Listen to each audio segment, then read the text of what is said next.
And we are back. Notre Dame fans, Irish Breakdown Nation, IB Nation, we're back for another look at this matchup between Notre Dame and South Carolina in the Gator Bowl. Ryan, we've talked a little bit about it. We haven't spent there's just been so much going on. We haven't been able to spend as much time as I wish we could have with recruiting and just all the different things going on. But man, I really am excited about this game. I fly out tomorrow. My flight got canceled. I had to reschedule. I fly out tomorrow. I'm excited to get down there and be there for this game because, somebody on the message board today said, bowls are dead and I don't really care. I'm thinking about that. Look, this is an important game for Notre Dame. I don't care what you think of bowl season. This is an important game for Notre Dame. This is a game they have to win. And today we're going to kind of talk about some of the matchups that we think could be impactful in this game, some of the intriguing aspects of it, the aspects of the game. We normally do like a stacking up thing. We're not going to do that whole stacking up, but there's a couple areas that are very intriguing.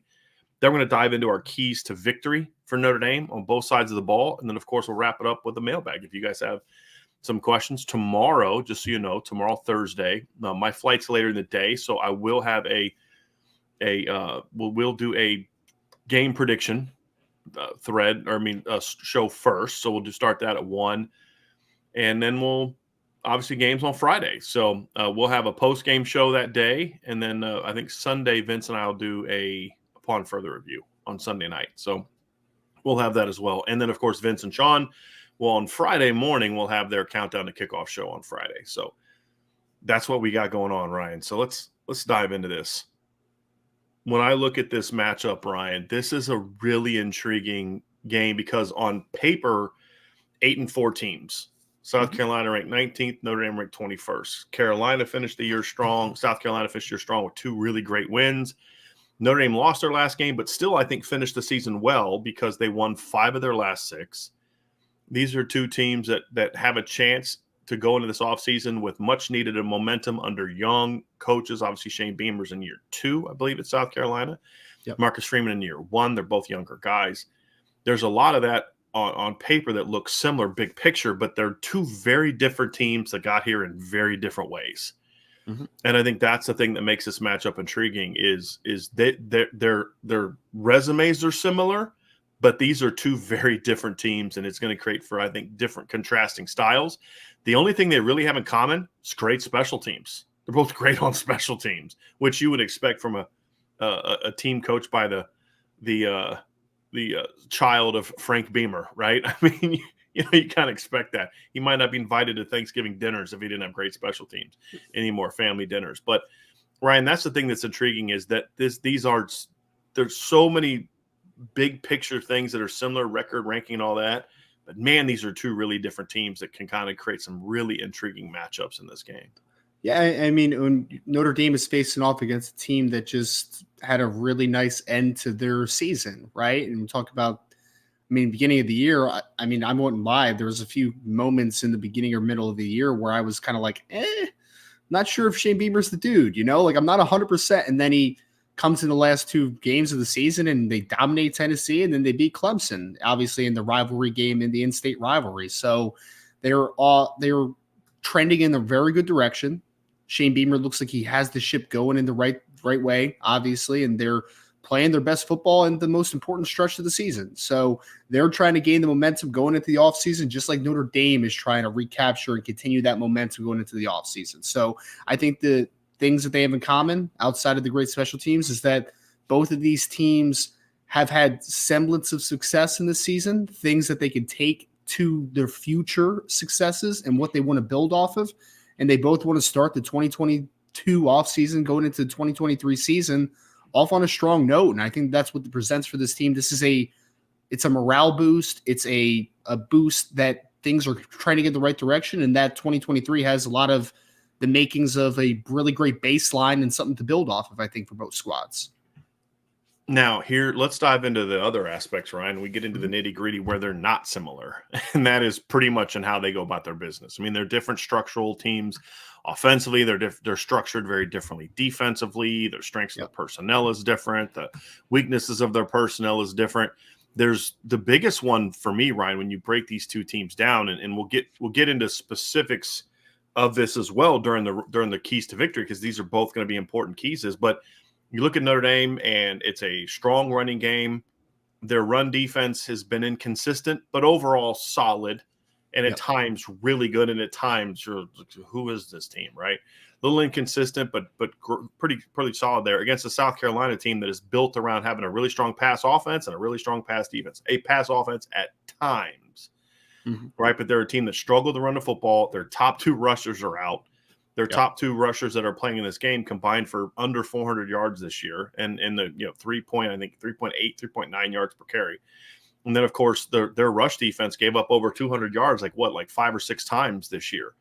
And so that right there is the biggest contrast, is one team wants to spread it out, be athletic, use their athletes. The other team wants to be physical and dominate in the trenches. And it really epitomizes what you think of when you think of a stereotypical Northern team playing a Southern team. Yep. I mean, this game really epitomizes that stereotype. Now, that's not always true. That's often not true. I mean, Ohio State and Georgia are polar opposites, right? It's the Northern team that's the fast, spread the ball around, throw it all over the yard. It's the Southern team that wants to play physical football. But, when you look at just the athletes and the kind of the way the game has gone, this is a stereotypical North versus South battle in college football. One team is big, physical, wants to run it. The other team is smaller. They want to use their athleticism to their advantage. And that is going to be a big part of this game, is which one of those two wins the day in this matchup, Brian. Yeah, and I feel like Notre Dame has had a few of these matchups this year, Brian. Like, you think about the Ohio States that you mentioned already against North Carolina. Like, they've had some of these games where their profile and their philosophy is just polar opposite to who you're playing. And I think that it's an interesting conversation always when those two things align, when you have such a polar opposite opponent, is that something has to break at some point, right? It's like their strengths are going to take over or your strengths are going to take over. And that always happens. There's always a breaking point in a football game. So being able to see just how these two teams match up and the fact that they're so differently, I'm looking forward to seeing which team's strengths, Notre Dame's or South Carolina's, which one of them rise to the top and are the biggest kind of separator between the two teams, because I think that is going to be the one that wins this football game, is the ones that strengths shine a little bit more than the others. So I'd love the matchup of polar opposites, because I feel like at some point something's got to break. A strength that you have is going to be something that lets up a big play. A strength that they have is going to let up a big play, and you have to see which one of them obviously lasts and is kind of playing the long game a little bit. Right. Well, I think you see right here, Ryan. I mean, we pulled up, this is from the article that we did, the stacking up article, and you'll see this is the Notre Dame rushing offense against the Clemson. That's another thing they both have in common, is they both beat Clemson this year, but against the South Carolina rush defense, and you see it right here. I mean, Notre Dame is a team that ran the ball well for most of the season, and even here, Ryan, these numbers are a little bit misleading, because obviously Notre Dame didn't run the ball well the first 3 games of the year, but in their last 9 games, they averaged 204.4 yards per game. Yeah. Right. And that's going to make for an intriguing matchup. We'll get into the specifics of how Notre Dame can run the ball or not. But then you see on the other side of the ball, and they don't run the ball very well either. And the only time they really ran the ball effectively this year, South Carolina, was when Marshawn Lloyd was healthy. He averaged like about 5.2, 5.3 yards a carry. Very talented back, former 5-star kid. But he's obviously been banged up all year, and now he's in the portal and not going to play in this game. It got so bad at one point, they had to put their tight end, Jaheim Bell, at running back. And he did okay, I mean, when you consider for a tight end. And now he's gone too. And so he's in the portal. He's headed to Florida State. So I think these numbers right here are just really just staggering when you look at it. And I think this is a key right here, is for a team that does as much movement as South Carolina does on defense and does as much attempts to penetrate and play downhill, they don't create a lot of negatives. No. And so that's one of the interesting things, and Notre Dame is limited it. That's going to have to continue to hold true in this game. But this is just – and they give up a lot of negatives on the other side of the ball, which is very interesting. Now, one of the intriguing aspects of this matchup is that South Carolina will have a different play caller. They haven't said who that is, because coaches live in this fantasy world, like things like not telling people who are going to call plays is – somehow going to be this big mystery that just means you're going to win the game. Like, look, you are who you are. We know who your personnel is. We know who the coaches you hired. They have track records, but whatever. It is what it is. But they will have a new play caller for this game, but their personnel doesn't change for the better with going into this bowl game than what it was in the season, right? So the battle in the trenches will be key to this game. And then the other aspect of it that's very intriguing is, this is a South Carolina team. I know you guys talked about it yesterday, that was a pretty good pass defense. And their pass defense, even though they were very susceptible to big plays, which we'll get into later in the keys to victory, but they were also created a lot of mistakes in the pass game. And that was one of the things that made me think they might actually have a shot against Tennessee, was the fact that they do create some disruptions in the pass game. And then, of course, they're going against a Notre Dame offense that hasn't been very good throwing the football all year. So it's like polar opposites on that side of the ball and that matchups. And so that's another aspect that makes this, which struggling aspect of these two teams steps up and plays well? Will it be the South Carolina rush defense, the South Carolina rush offense, the Notre Dame pass offense? Like, which part of it is going to be key? Because in a game like this, Ryan, where you do have two pretty evenly matched teams, where their strengths are similar in regard to they're good at doing this, the other team's good at doing this, both of their strengths are similar.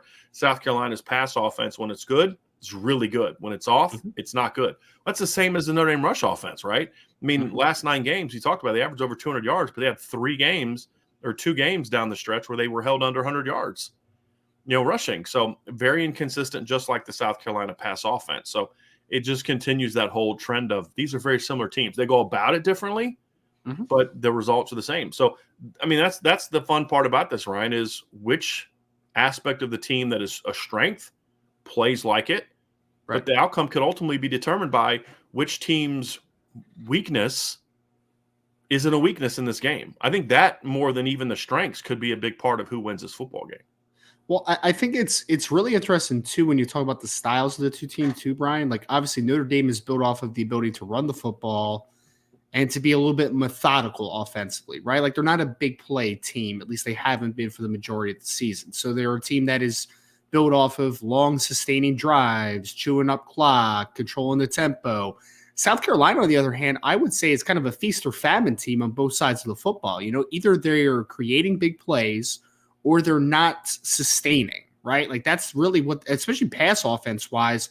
I mean, Spencer Rattler is not the type that's going to go, a 10-play drive, go 8 for 8 for 90 yards and a touchdown, right? Like, he's going to go 4 for 5 and hit a 50-yarder for a big play during that drive, right? Like, that's their only sustaining factor offensively is that they have an opportunity to create some big plays at times. So Notre Dame is, I would call, a methodical type of team. Not incredibly explosive. At least they haven't been up to this point. They're a team that is built off of, sustaining. But then South Carolina is a team that is not in the least built on sustaining. They don't run the football very well. They're not methodically driven from a passing game perspective. They really are a feast or famine team. So even talking about just what's a strength for each team, I think philosophy, style-wise, they're also completely polar opposites. So at the end of the day, either South Carolina is going to create a bunch of big plays and on both sides of the ball and come out with a victory here, or Notre Dame is going to control the tempo and be able to, kind of do what they do and control their identity the right way. But again, you're talking about a team that is just so much different than how you're built. This is a team that is not the same, and that makes for some uncertainty, right? Outside of the players that aren't going to play during the game, they are a different structural team that you are not used to, obviously. And that's the other piece about this game, Ryan, is, and we're being a little bit repetitive because I know you and Vince talked about this yesterday, but I wanted to talk about it. A lot of the things that led to your strengths aren't there anymore.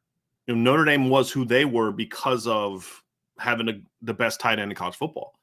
He's not there. How does that impact your ability to go do what you do on the other side of the ball? Part of what made South Carolina's defense be sort of that boomer bust group, that high risk, high reward team that plays a lot of cover one and takes a lot of risks and does all those things, was you had 2 really good corners.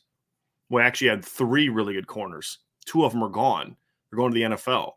And, so you look at different aspects. Notre Dame, what's one of the keys that we would have had in this game, looking at it right when the season was over with everybody that, still on the roster? Boy, you got to get after the quarterback. They're not a team that really protects the quarterback that well. This quarterback is one of the worst in Power 5 when it comes to how he performs when pressured.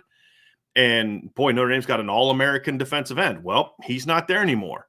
Tight end, it's a big part of that South Carolina offense. They throw to the tight ends a lot.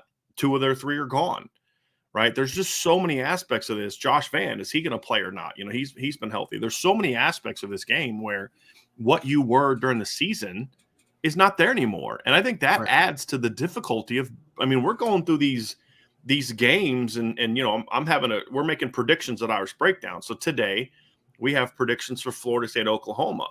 And then we also had predictions for Texas and Washington. And I'm looking at it and I'm thinking my gut reaction for that prediction of the Texas game was completely different once I started breaking the game down, because there is no Bijan Robinson anymore. There is no Rashawn Johnson anymore. He even opted out, you know? So then it's like, well, okay, well, I don't know what this Texas team is now, because they're what made them who they were, when they were good this year, what made them that team is gone. Does that mean other guys step up or not? That's what's so fascinating about this is where your breakouts happen in these games, right? This is where your 2023 team is going to start to have its stars identified in games like this, because the stars that were there already are gone for a lot of teams. Now, that's not true everywhere. I mean, Bryce Young and Will Anderson are playing this bowl game. Huge props to those two kids. They have nothing to prove in these games, nothing. And it says a lot about them that they're playing. Love it. Love it. Notre Dame. I mean, Isaiah Foskey opted out. Michael Mayer opted out. I don't think Isaiah Foskey made the right decision. I think Michael Mayer did. Michael Mayer only risks hurting himself in a game like this, literally, by playing in a game like this. I still think Isaiah Foskey has a lot to prove. I mean, you even advocated he should have not only come back for the bowl game, but next season at Notre Dame. But it is what it is. But Jarrett Patterson's still playing. That's huge, right? You're not going to have Cam Hart, who's injured, but you get Tariq Bracy back from injury. Sounds like Brandon Joseph is going to play in this game. So Notre Dame didn't have a lot of opt-outs in this game. Drew Pine, obviously, but that's because he wasn't guaranteed the starting job, right? And he probably wouldn't have started even if he would have stayed. You know, South Carolina lost the two corners, lost Zach Pickens along the defensive line, lost their two tight ends, lost Marshawn Lloyd. And so you look at these two teams and you're like, man, these are just going to be two completely different looking teams. Who steps up? And that's going to be one of the fascinating storylines of this game. Who steps up with Michael Mayer out? Because if nobody steps up, Ryan, they're not going to win this game. Or if they do, it's going to be like 17-13, right? Somebody's got to step up for Notre Dame. Who steps up along the defensive line with Isaiah Foskey out? You know, which veteran caps his career off in impressive fashion? And the same thing's going to be true if we were doing this from a South Carolina standpoint. Who steps up with, you know, because like the tight ends were banged up against, was it Clemson? And Nate Atkins steps up and makes some big plays in that game. Right? One of the coaches' kids, right? So he stepped up in a big moment. Who does that on defense for South Carolina in this game? Who does it in the pass game for South Carolina in this game? This is what makes this such a fascinating game to prepare for, and a hard game to predict, to be completely honest with you, Ryan. I mean, I feel like most of the games, to your point about the Texas-Washington game, like a lot of these games are really hard to predict because you're using – look, we're film guys, obviously, right? So we're going to watch film, and then we're going to use the statistics and things to back up what our eyes are seeing, right?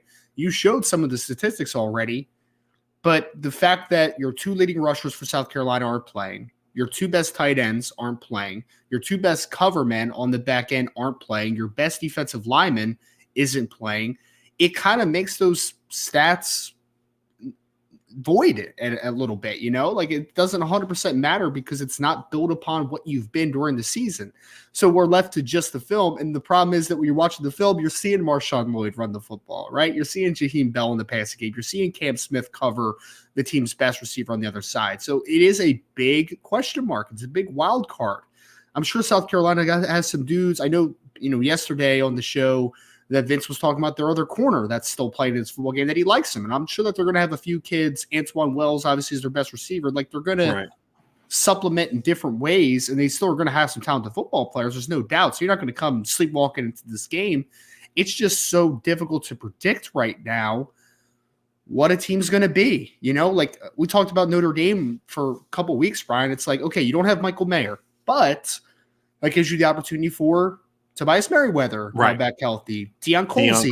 Bingo. Right. Be it like, so the passing game is going to look different, but it can still be really successful. It's just going to be different. Different isn't always a bad thing. It's just different. Right. But the fact is that you're playing with two teams here in this bowl game that you're not 100% sure what their identity is. You're not sure who they are as a football team. You know, South Carolina won their last two football games against two pretty good football teams in Tennessee and Clemson, but again, they're not 100% the same team that they were doing those games as well. So it's going to be fascinating to watch just how much different they look or how much they stayed the same and that they just have guys that step up a little bit. Here's another aspect of it. How much of those victories, and this isn't meant to take anything away from South Carolina, but it's part of the conversation, right? How much of those wins were about them playing well, which to a degree it was, and then how much of those wins were about those teams not playing well? You know, they beat South Carolina by 1 point in a game where their starting quarterback went 8 of 29. 8 of 29. You know, if Cade Klubnik gets put into that game and plays the way he did in the ACC title game, South Carolina is 7-5, and Notre Dame's got a different opponent in this game. Right. I mean, that's just the reality of it. But they didn't. They did make those plays. They did step up. They did take advantage of DJ having an off game, and they were part of the reason he had an off game was because of the tight coverage and them making him throw into tight windows, and he's not good at throwing into tight windows, right? But then you look at the Tennessee game, and you know you look at what happened there. That was an implosion of a locker room divided, all this kind of stuff. It doesn't take away from the plays that they made. It just kind of it's like that's what this game is about, right? It's like Tennessee was kind of trending in one direction, and South Carolina took advantage. Oh, and props to them because that was a week after they got annihilated by Florida. I mean, I can't speak enough about how good of a coaching job that was, and I don't know about the leadership at South Carolina because we don't cover South Carolina. But I would not be shocked to find out that there is good player leadership to see a team. You know, Tennessee has all the reason in the world to go to that game excited and fired up and ready to play. They're in the top 4. They're a playoff team, and they're having these internal locker room struggles about NIL and all this other nonsense, right? South Carolina's lost 2 out of 3, just coming off getting their absolute tails beat against Florida. And you'd have thought South Carolina was the team playing for a playoff spot in that game. And Tennessee was the team ready to implode and didn't want to be there. And it just says a lot about what I think Shane Beamer's building there. And why I think they will be ready for this game. That's what it comes down to. That's why I think South Carolina will be ready for this game. They have shown they can handle adversity. They've bounced back from some bad losses this year. They've bounced back from losing streak this year, like Notre Dame had early in the year. Both of these teams had early in the season 2-game losses. Now, of course, one of them was equal. I mean, Georgia beat South Carolina. Notre Dame lost Ohio State. Of course, Georgia beat South Carolina very badly. But then that also followed a loss to Arkansas. Well, of course, Notre Dame had a second loss, which was much uglier, losing to Marshall, right? But they both bounced back. You know, you go out and get beat by South Carolina 48-7. Then they got to play Charlotte the next week, blow them out. And then they have to play South Carolina State on a short week because of the hurricane that was coming at the time. And then they went on the road and beat Kentucky. And then their season was kind of back on track, you think. And then they lose 2 out of 3 to Missouri and Florida. And sandwich in between that is a not overly impressive road win over Vanderbilt. And you're like, well, how's this team going to respond? They're 6-4. They're fading. And then, boom, back-to-back top 10 wins. Yep. So I can assure you South Carolina will come to this game ready to play. Yep. There's no doubt. They will be ready to play. This isn't going to be one of those, well, they didn't want to be here moments. They will be ready to play. Brian, we talked about it yesterday. I mean, can you imagine how high this South Carolina team is going to feel going into the offseason if their last 3 wins over Tennessee, who was ranked in the top 4, ranked against play against Clemson, beat an in-state rival, and then beat Notre Dame in a bowl game? Like that's a nice little resume to finish off. You had 9-4. Your last 3 wins are that magnitude. Like, you're feeling good about yourself going into next season. Right. I mean, and you want to talk about names during the season. They would have also earned a win over Texas A&M. That's another name program. Now, they're not good, but it's a name program. That's a program they're trying to overcome on the recruiting trail to get this thing going. Yep. So, yes, you are 100% right. They will be ready to play, and it's a big game for Notre Dame, too. I'm more concerned about whether or not Notre Dame is ready to play than I will be South Carolina. And that's not a saying that I'm concerned about Notre Dame. I'm just saying there's more reasons for Notre Dame to overlook South Carolina than the other way around. I agree. Is my point. And this is partly why Notre Dame didn't want the news that we will discuss after the bowl game, but, you know, not going to get into it, but the Sam Hartman stuff, this is why they didn't want that to get out before the bowl game, because they don't want any distractions. They just want it to be about this team. Yep. So I'm looking forward to seeing kind of how it goes, Ryan. So that's kind of the matchup aspect of this game. And we'll get into the keys to victory here in a little bit, but it really is a fascinating game. And I feel sad for the people that just aren't excited about this game because they've just allowed the national narrative about the unimportance of bowl games to distract it. Because I think it's going to be a really good game, and I think it's an important game. It really is.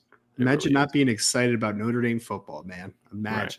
Could not be me. Notre Dame could go into this game 0-12, and I would still be pumped up about Right. it. So, Right. just me.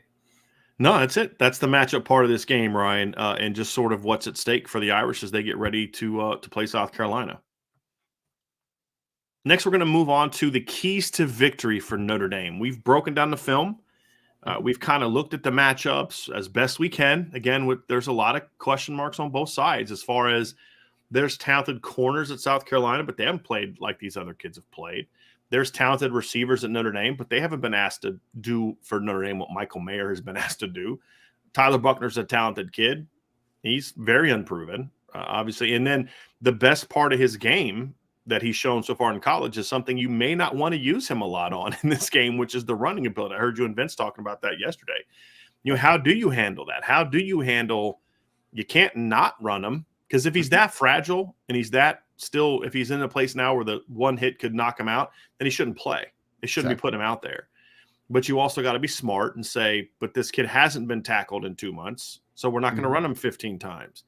And if he does, it's going to be on – it's wide open on the backside, get what you can get, and then go down, slide or dip out of bounds. I mean, there's just all types of different aspects that make it interesting, Ryan. But, when you look at the keys to victory, we feel good about how this game needs to go for Notre Dame. Now, how will it go? Don't know. We're not, we're not.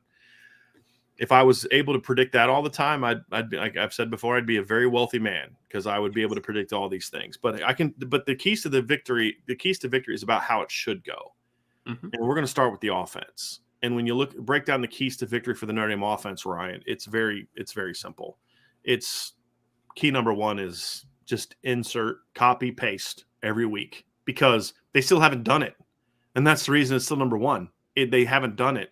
They got to get off to a fast start. And it changes why every week, but this one is very important because you're going to have a lot of players in new roles and it's not necessarily new positions, Ryan, but new roles. All the receivers are going to be in new roles because they don't have Michael Mayer to be the dude to take the pressure off them anymore. Right. Tyler Buckner slides back into the starting job. You've got guys on defense stepping into new roles. But offensively, when you break this team down, Ryan, they got to start fast for those reasons. Those guys that kind of are stepping in new roles need to kind of get some early confidence. You need to put some doubt into South Carolina's mind. But the most important thing for me, the absolute most important thing for me in this, when we talk about starting fast, Tyler Buckner needs confidence out of the gate. Even if it means I'm serious about this. One of the I know a lot of people think they're just going to come out throwing it all over the yard, and they might. And we'll talk about that in point 2. But I don't even care if they come out and he throws 2 bubble screens and they hand off 8 times and go 10 yards or 10 plays and score. And he threw 2 completions on bubble screens for 5 yards and they score. That's confidence building for him. Because what that does, or Ryan, even if they run out and they throw the ball, a bubble screen, it could be a slide. Like he doesn't really do anything where he's got to make any kind of tough throw is what I'm talking about. Or if they come out and run the ball 7 times. Or run it twice and one goes for 60 and a touchdown. I don't care. It actually, I think, might even be better for Tyler if they come out and he doesn't have to make a bunch of plays early because then he can say, hey, I don't have to be what I was against Ohio State. Because that's the thing. If Tyler Buckner didn't make a play against Ohio State, the offense was going to do nothing. And I think that pressure really got to him against Marshall. The fact that he had to be the guy or the offense could do nothing weighed on him against Marshall. You could see it, Ryan. He was pressing. He wasn't the player that we've seen.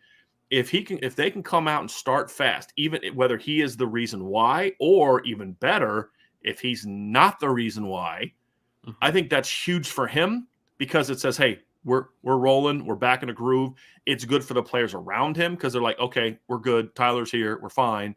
But if they can have some success early running the football as part of the fast start, Ryan, that's going to take a lot of pressure off Tyler Buckner, and it's going to get his mind out of where it was when he was a starter earlier and into the mindset that Drew Pine was in, which is I don't have to go out there and win this game by myself. Yep. I just got to do my job. That's it. That'd be huge.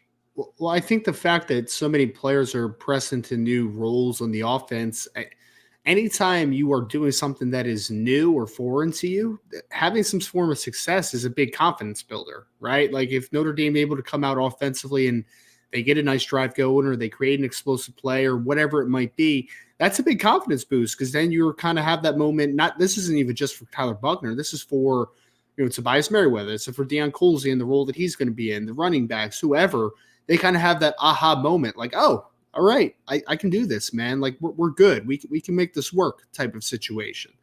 And if that happens, you know what else it does, Brian, is that there's a confidence that needs to be built on South Carolina's side of things too that we need to talk about, right? Because defensively, you have 2 new starting corners. You have a new defensive tackle that hasn't played a ton, on top of the fact that South Carolina's defense has not played well this year, just in general, right? So they're looking for a little confidence boost as well. And if Notre Dame comes out and they do have a fast start and they kind of punch South Carolina in the mouth a little bit, or at least keep them off balance, if I'm South Carolina's defense with a bunch of young players now trying to have to make plays, that's one of those things where you're like, oh no, who's going to step up? We don't know who because South Carolina, if there was going to be a big play defensively, was probably Cam Smith that was going to make it, right? It was probably Darius Rush. It was probably Zach Pickens. Who's the playmaker on this defense right now? I mean, is it Jordan Birch? Is it the young safety that's a freshman that's a really good player? Is it the new corners that are stepping in? Is it Sherrod Green at linebacker? Like, I don't know who that guy is that's going to make a big play to flip momentum. So if Notre Dame gets the offense started, not only does it get them their confidence built for players that are assuming a new role and trying to build a different identity, it also is a little punch to the mouth of a South Carolina team that I don't think they have any defensive playmakers right now, at least guys that are tangibly there. They need to try to figure out their own identity and figure out who's going to make plays for them. And I don't think South Carolina knows that right now. I think that's a very important key right there, Ryan, that is the doubt that you need to put into their minds. They can't get that confidence. Oh, we're fine without Cam. We're fine without Darius. We're fine without Zach. We're good. They don't have Michael Mayer. We got nothing to worry about, which is exactly what they start thinking about if Notre Dame comes out struggling early. If Notre Dame comes out early, like, uh-oh, man, boy, we're in trouble. Because I think this team is going to react to a fast start worse than they did. I could be wrong. This is a prediction. This isn't a guarantee. I think this version of this South Carolina defense will react worse to a fast start than what we saw before. Because remember, Clemson jumped all over South Carolina in that game. I mean, jumped all over them. It was like 14-0, I think, at one point in time, 23-14 at one point in time. And just really all over them. And South Carolina just kept at it. They kept playing it. But that's because they had those veteran guys that were NFL caliber guys that were kind of playing at a very high level at that time in the secondary. Zach Pickens was a really good football player. So I think when I look at it, Ryan, I think that there may be more doubt creeping in to that team than what we saw from them at other times. It may look more like what happened early against Georgia and teams like that when, Florida, when they got on them early, that team kind of died. You got to make sure the confidence they gained late in the year with those wins gets erased quickly. And so I think that's why a fast start is really important. Yeah, and I think that you're talking about the South Carolina defense just hasn't been very good this year. Like I kind of said already, Brian, it's not like if this was Georgia that had a couple opt-outs defensively, you feel pretty good that the guy behind him is probably going to come in and be able to make some plays, right? Because of how they recruit and how they've developed defensively, right? Like some of those guys are going to come in and they're going to play good football. South Carolina-wise, with they're only a second year under Shane Beamer. They're still growing and they're still trying to fill in holes that were left by the previous staff under Will Muschamp. So you're trying to find those difference makers. You're trying to find the depth. And I think that when you're on already a bad defense that's letting up like over 27 points a game this year, and then you lose your 3 players that are NFL level players that were the best players on your defense, that is a little bit of a shock to you, right? It's like, wow, we weren't even good with these guys. What are we going to be without them? So even though Notre Dame has questions to answer as well, I really do think that this is an opportunity for Notre Dame to get inside the mind of South Carolina early, because again, you do not know who their guys are now, right? You knew who they were a week ago, but who are their guys coming into this football game? I don't know the answer to that. And I'm sure that there's going to be some guys that are going to step up for South Carolina, but ultimately they just got a lot younger, a lot less experienced in only a couple weeks of opt-out. So Notre Dame has an opportunity to, I think, to shock them a little bit and to really get them on their heels early on in this game. For me too, Ryan, I think Katie Keever says it here well. She says if Tyler Buckner doesn't play well early on, does he start to think back to Marshall? And that's the key. It's like, right, like we're talking about what does a fast start do to the psyche of South Carolina? That's my concern if Notre Dame doesn't get to a fast start. And it's not just Tyler Buckner. Do the players, the other guys around him start thinking that, right? Because if they come out and struggle early with Tyler quarterback, and let's say South Carolina jumps on them, whether it's fair or not, there's going to be thought of, well, this didn't happen really when Drew Pine was a quarterback. They were able to run the ball and do. I mean, it may be fair, it may not be fair, but that's what you run the risk of sinking into the minds of the players, and more importantly, sinking into the mind of Tyler Buckner. Then does he start thinking, I got to press, I got to scramble, I got to do this, I got to do that, and then all of a sudden he's exposing himself to being hurt again or not playing again. He needs to be calm. He needs to just kind of go out there and be part of the offense, and that leads to point number 2, Ryan, which is Notre Dame's got to be who they are. Yes. Now, not who they were, but who they are. And who they are now is a team that does not have Michael Mayer, and a team that does have Tyler Buckner, and a team that's receiving core is as healthy as it's been all year. Mm-hmm. That's who they are. But at the same time, they're still a team with a dominant rushing offense. So we'll get into the fact of how the run game needs to be successful, but I don't see this being Oklahoma State 2.0 from last year. Maybe they do. I do think they need to be balanced. I don't think they can just come out and go 12 personnel. I hope they don't come out and go 12 personnel all day. Now, there's a role for 12 personnel in this game, flat out.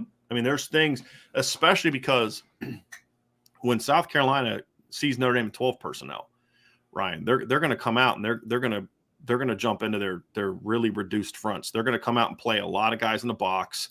And we actually have a clip here of kind of what I expect it to look like when they do go 12 personnel. As we were breaking these games down, I kind of took a little screenshot of this. So let me just pull this up here real quick, Ryan, just to kind of show an example. They're a 3-down team primarily, but you can expect when Notre Dame comes out in 12 personnel. Let me just open this up here real quick. Open in preview. Let me go here. So you're going to see a lot more of this from South Carolina when Notre Dame goes to 12 personnel, right? Which is man-free, cover one-on-ones outside. Now, whether it's Lorenzo Styles with his speed or the size of Deion Colsey or the size-speed combination of Tobias Merriweather, I don't care who it is.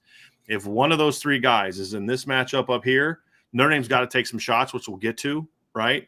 But, like, there's also things that you can do out of this look in the run game that can be effective. So my point is, I'm not saying don't go 12 personnel. I'm not saying going 13. They did a lot of 12 personnel against Oklahoma State last year. They just threw out of it.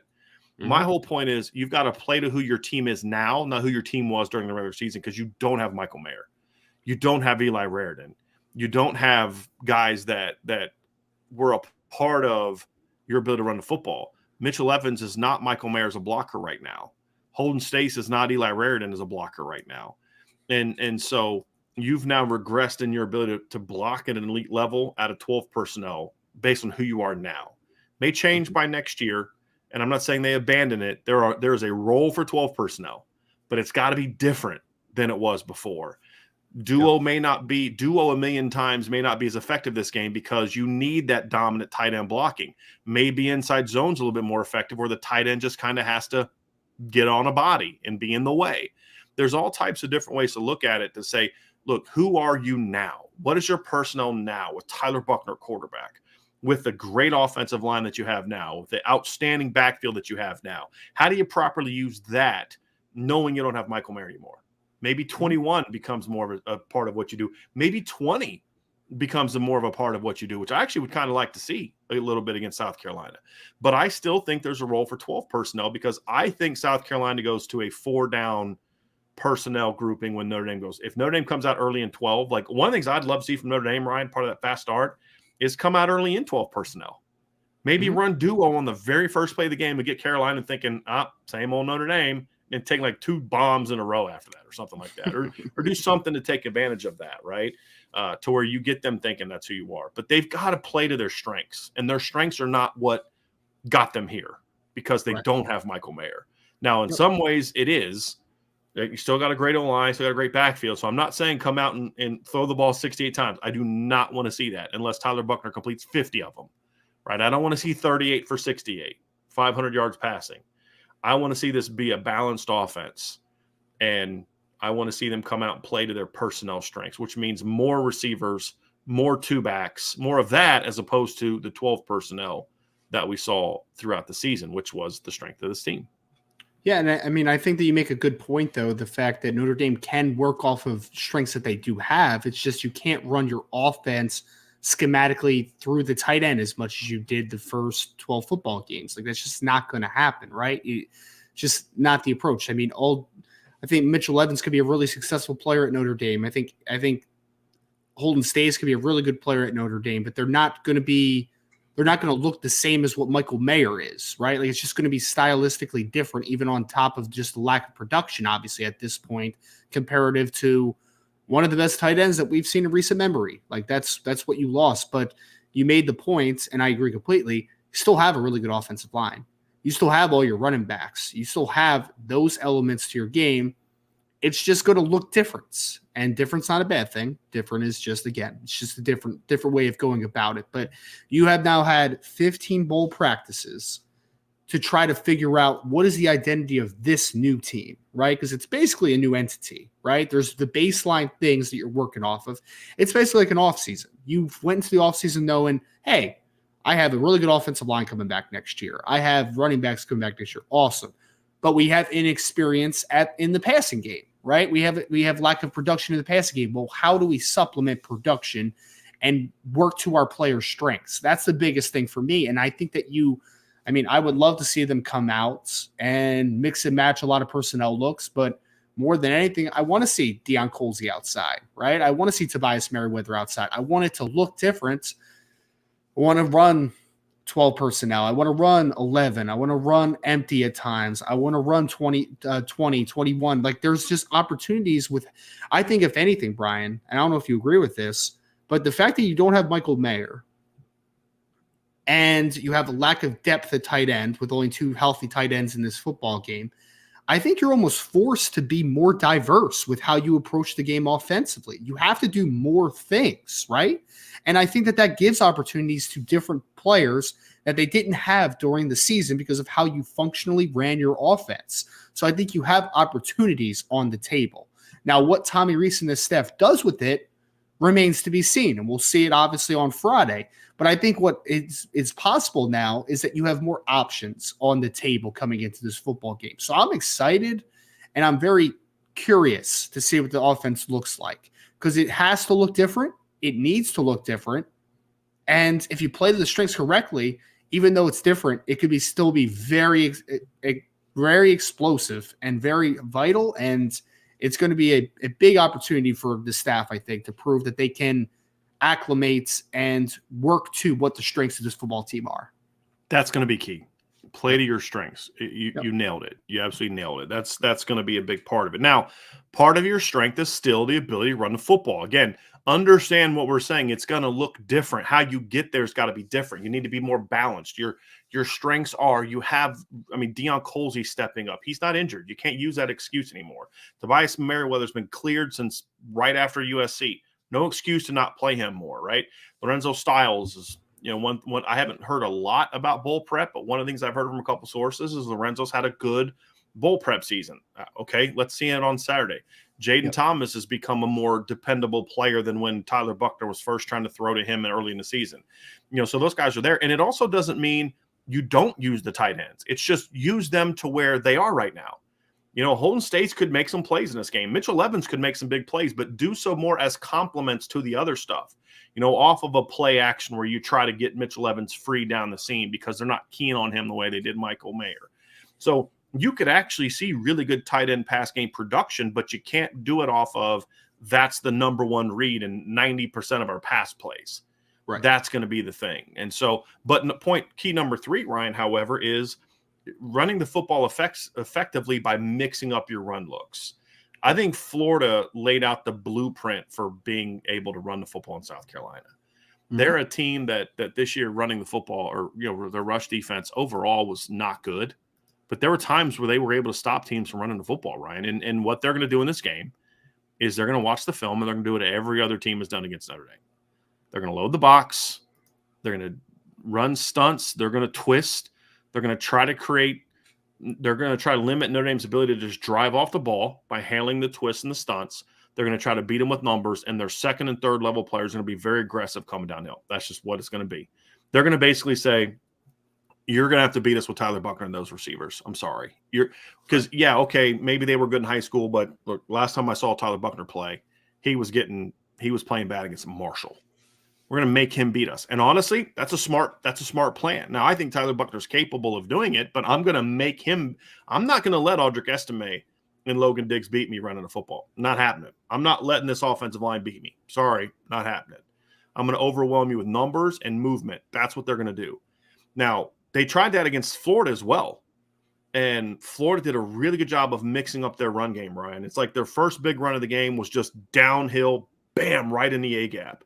Then their next long run, which is like about a 90-yard touchdown, was a stretch play where they caught South Carolina in an inside stunt. I mean, their linebackers came down hard downhill. They were rolling their coverage because Florida did a lot of – this is what I forgot to mention. Florida did a lot of pre-snap movement, like jet stuff with their receivers like Notre Dame does. But unlike Notre Dame, they mixed their run game up a lot more effectively. It wasn't just downhill ISO stuff. It was off tackle. It was counter. It was a couple jets. And the jet – I mean, they think we're in jet on the first play of the game, gained like 7 yards. But it got South Carolina thinking, like, we're going to quickly get outside of you, and then they went right back into the A-gap. I think that's what we got to see from Notre Dame, that mixed-up run game out of different personnel groupings, run it out of 20, run it out of 21, run it out of 11, run it out of 12, run it out of shotgun, run it from under center in certain looks if you have to. Those are the things I want to see, but it has to be – it can't be find 87,000 different ways to run duo. Right. You have to be balanced, and you have to mix it up with your inside out and your misdirection runs. Those things are going to be key. I'm never a fan of just repeating what another team did. That's not what we're saying. This is a different team. They won't have Anthony Richardson at quarterback. Now, if Tyler Buckner were in a different situation, I would say you could take advantage of some of that, but I don't want to see them running power read like Florida did against them. I don't want to see that. But there are still some things you can do with your quarterback, but just your base run game, your inside zone, your duo, your outside zone, and your counter stuff, along with your jets and shovels, needs to be all of what you do. It has to look like that, Ryan. It has to look like it did against BC. It can't look like it did against USC. It can't look like it did against Clemson, to be honest with you, because this is going to be a different football team with a much more explosive offense. And that was that game. It worked that day, but you don't have the personnel to do that anymore. They have to mix up their run game. They have to have an inside-out balance with some misdirection and jets. That it has to be a part of what they do.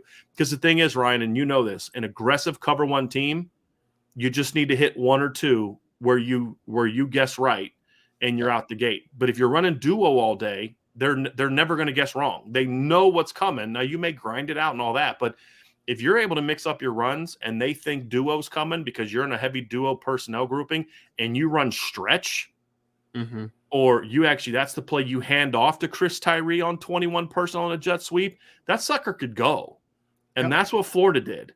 Florida caught him on some of that stuff and turned him into, like, Florida's not an explosive offense, but that inside-out mix is why they had like a 90-yard run. They had like several big runs in that game, and that's why. They mixed it up and they caught South Carolina in some plays. Well, and I mean – this is the frustrating part of Notre Dame throughout the season, Brian, is that they have the running back skill sets that are so different that they should have high variance as a running team, right? They should have diversity. You have a 230-pound battering ram in Audric Estime, a good all-around back in Logan Diggs that can do a little bit of everything. You have Chris Tyree, who's lightning in a bottle, who can work outside and into space. You have diversity from your running back skill sets. So that would tell you, like, hey, maybe you should have diversity from a running game perspective as far as stylistically what you're doing or schematically what you're doing. And not to mention although Tyler Buckner, I don't think should be featured tremendously as a runner, he does give you that zone read look, right? Where you have to be like, hey man, you can't just crash on him all the time, because Tyler Buckner could take one and go for 15 yards and hopefully get out of bounds or slide and, protect themselves a little bit. So you have the makings, not to mention of the offensive line fully intact, of a really good offensive line and a really good run game. But I think the biggest thing for me, and you said it perfectly, we talked about it on the show yesterday. If I was South Carolina's defensive coordinator, I'd be like, guys, we're playing cover one all day, man, and we're playing man-to-man outside, and I'm going to sneak that extra defender in the box, because you know what? Until they prove me that they can make a big play outside, or Tyler Buckner is healthy and could kill me with my man coverage looks as a running quarterback, then I'm not going to respect that until you show me that I have to respect it. So Notre Dame, I think, has to show that they have a diversity of skill sets. We know that you can run the ball downhill. We know you can run the ball between the tackles. Can you do the other things that I have to now loosen up my box, because I now have to respect you getting to the outside, perimeter stuff in the passing game? Until you show me that you can do it, I'm not going to respect you with it. So I think I wouldn't blame South Carolina at all for just going heavy cover one man all across the board. Let's make them, beat us. And if they don't beat you, don't get out of it. So I think that you have to force South Carolina to rethink their strategy and make them uncomfortable. Until they're not, I think they're going to stick to what they do well, and that's what they've done well this year. Right. Number 4, they've got to have success on the perimeter. Running the ball is part of it, but throwing the football. And there's really a couple ways that I need to see it. Number 1 is South Carolina will occasionally play off coverage. Now, the danger there is if they watch the Marshall game, they will, in fact, play off coverage and try to bait Tyler Buckner into one of those quick throws outside that cost him against Marshall. Now, that's something we could see. But there are also times where that's why I don't necessarily love the idea of just banging hitches early, because I want to see if they're actually playing off or not. But some comebacks, some deep stops where you're running through the where the defender's lined up, getting him to flip his hips, and then just banging stops, banging comebacks, banging out cuts. I think those are perimeter throws that Tyler Buckner can make that they need to attempt in this game to sort of take advantage of those one-on-ones outside. They need to take there's some things that I think they can do out of 11 personnel and 21 personnel, out of trips looks with a tight end to one side, where they can run some duo stuff where they're running bubbles off RPOs, whether it be a motion to a trips or just lining out of trips. Because if you get some width in your trips, and again, I'm talking field stuff, not boundary stuff. I hate teams that throw bubble screens into the boundary. I can't stand it. Like, it doesn't work against good teams, hardly ever. Throw it to the field, right? So run your duo, run your inside zone to the right side. For example, in this look, you've got a trips to the left, because what they'll do, Ryan, and you've seen this, is they'll play a safety off and a corner up, and then they'll try to cheat with that overhang defender or that other linebacker. They'll try to play him 50-50. You can bang some of that stuff, especially against a team like Notre Dame, because when they see that run action downhill, they're going to step to it. They are. You can quickly pull and throw a bubble, and we've seen Tyler Buckner do that effectively last season. Go watch the USC game. Go watch the North Carolina game. We know he can make those throws. We didn't really see a ton of it in the first 2 games. And part of it was personnel. They didn't really know who their personnel was in those 2 games. With the way that Braden Lindsey's playing, with the way that Chris Tyree has played in the past game this season off of those looks, with kind of where you are with Lorenzo Styles starting to make more plays on those quick throws, that's got to be a part of what you do. I'm not a huge run a million RPOs against this team, but that's one where you can attack the perimeter and really get them to work for width, something Notre Dame did a horrible job of this year.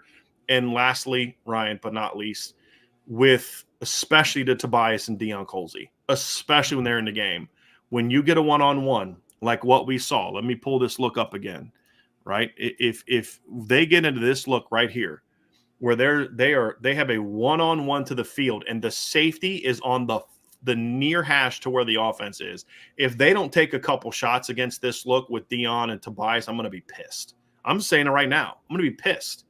You've got to be willing to take those shots. Now, you've got to make them. This is a ball that Tyler throws well. We saw it in high school.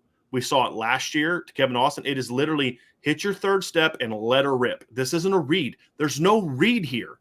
This guy is not Kyle Hamilton.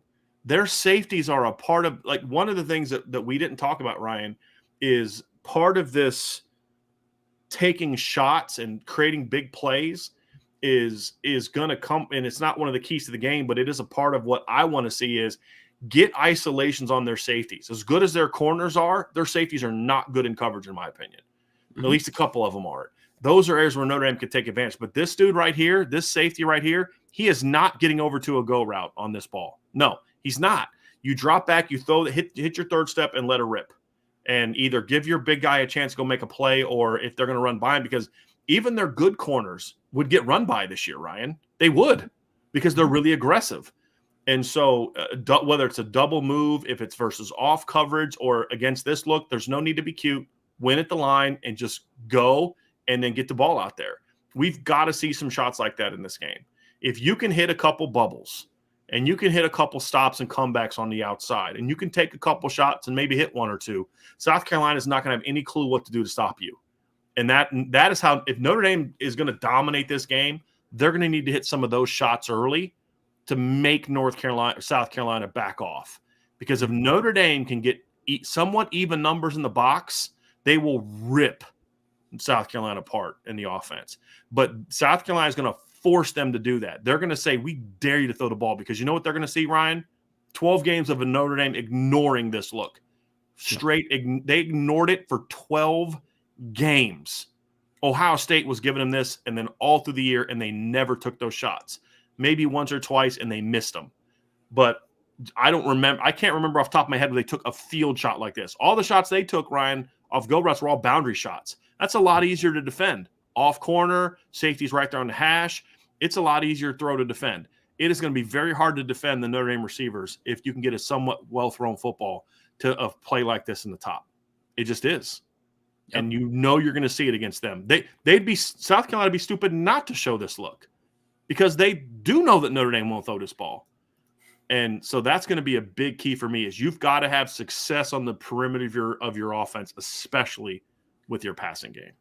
Well, I mean, and now with Deion Colzie and Tobias Merriweather both being healthy and ready to go, you could become a more vertically oriented passing attack just in general, because those kids are 6'4", 6'5", 195 plus pounds each.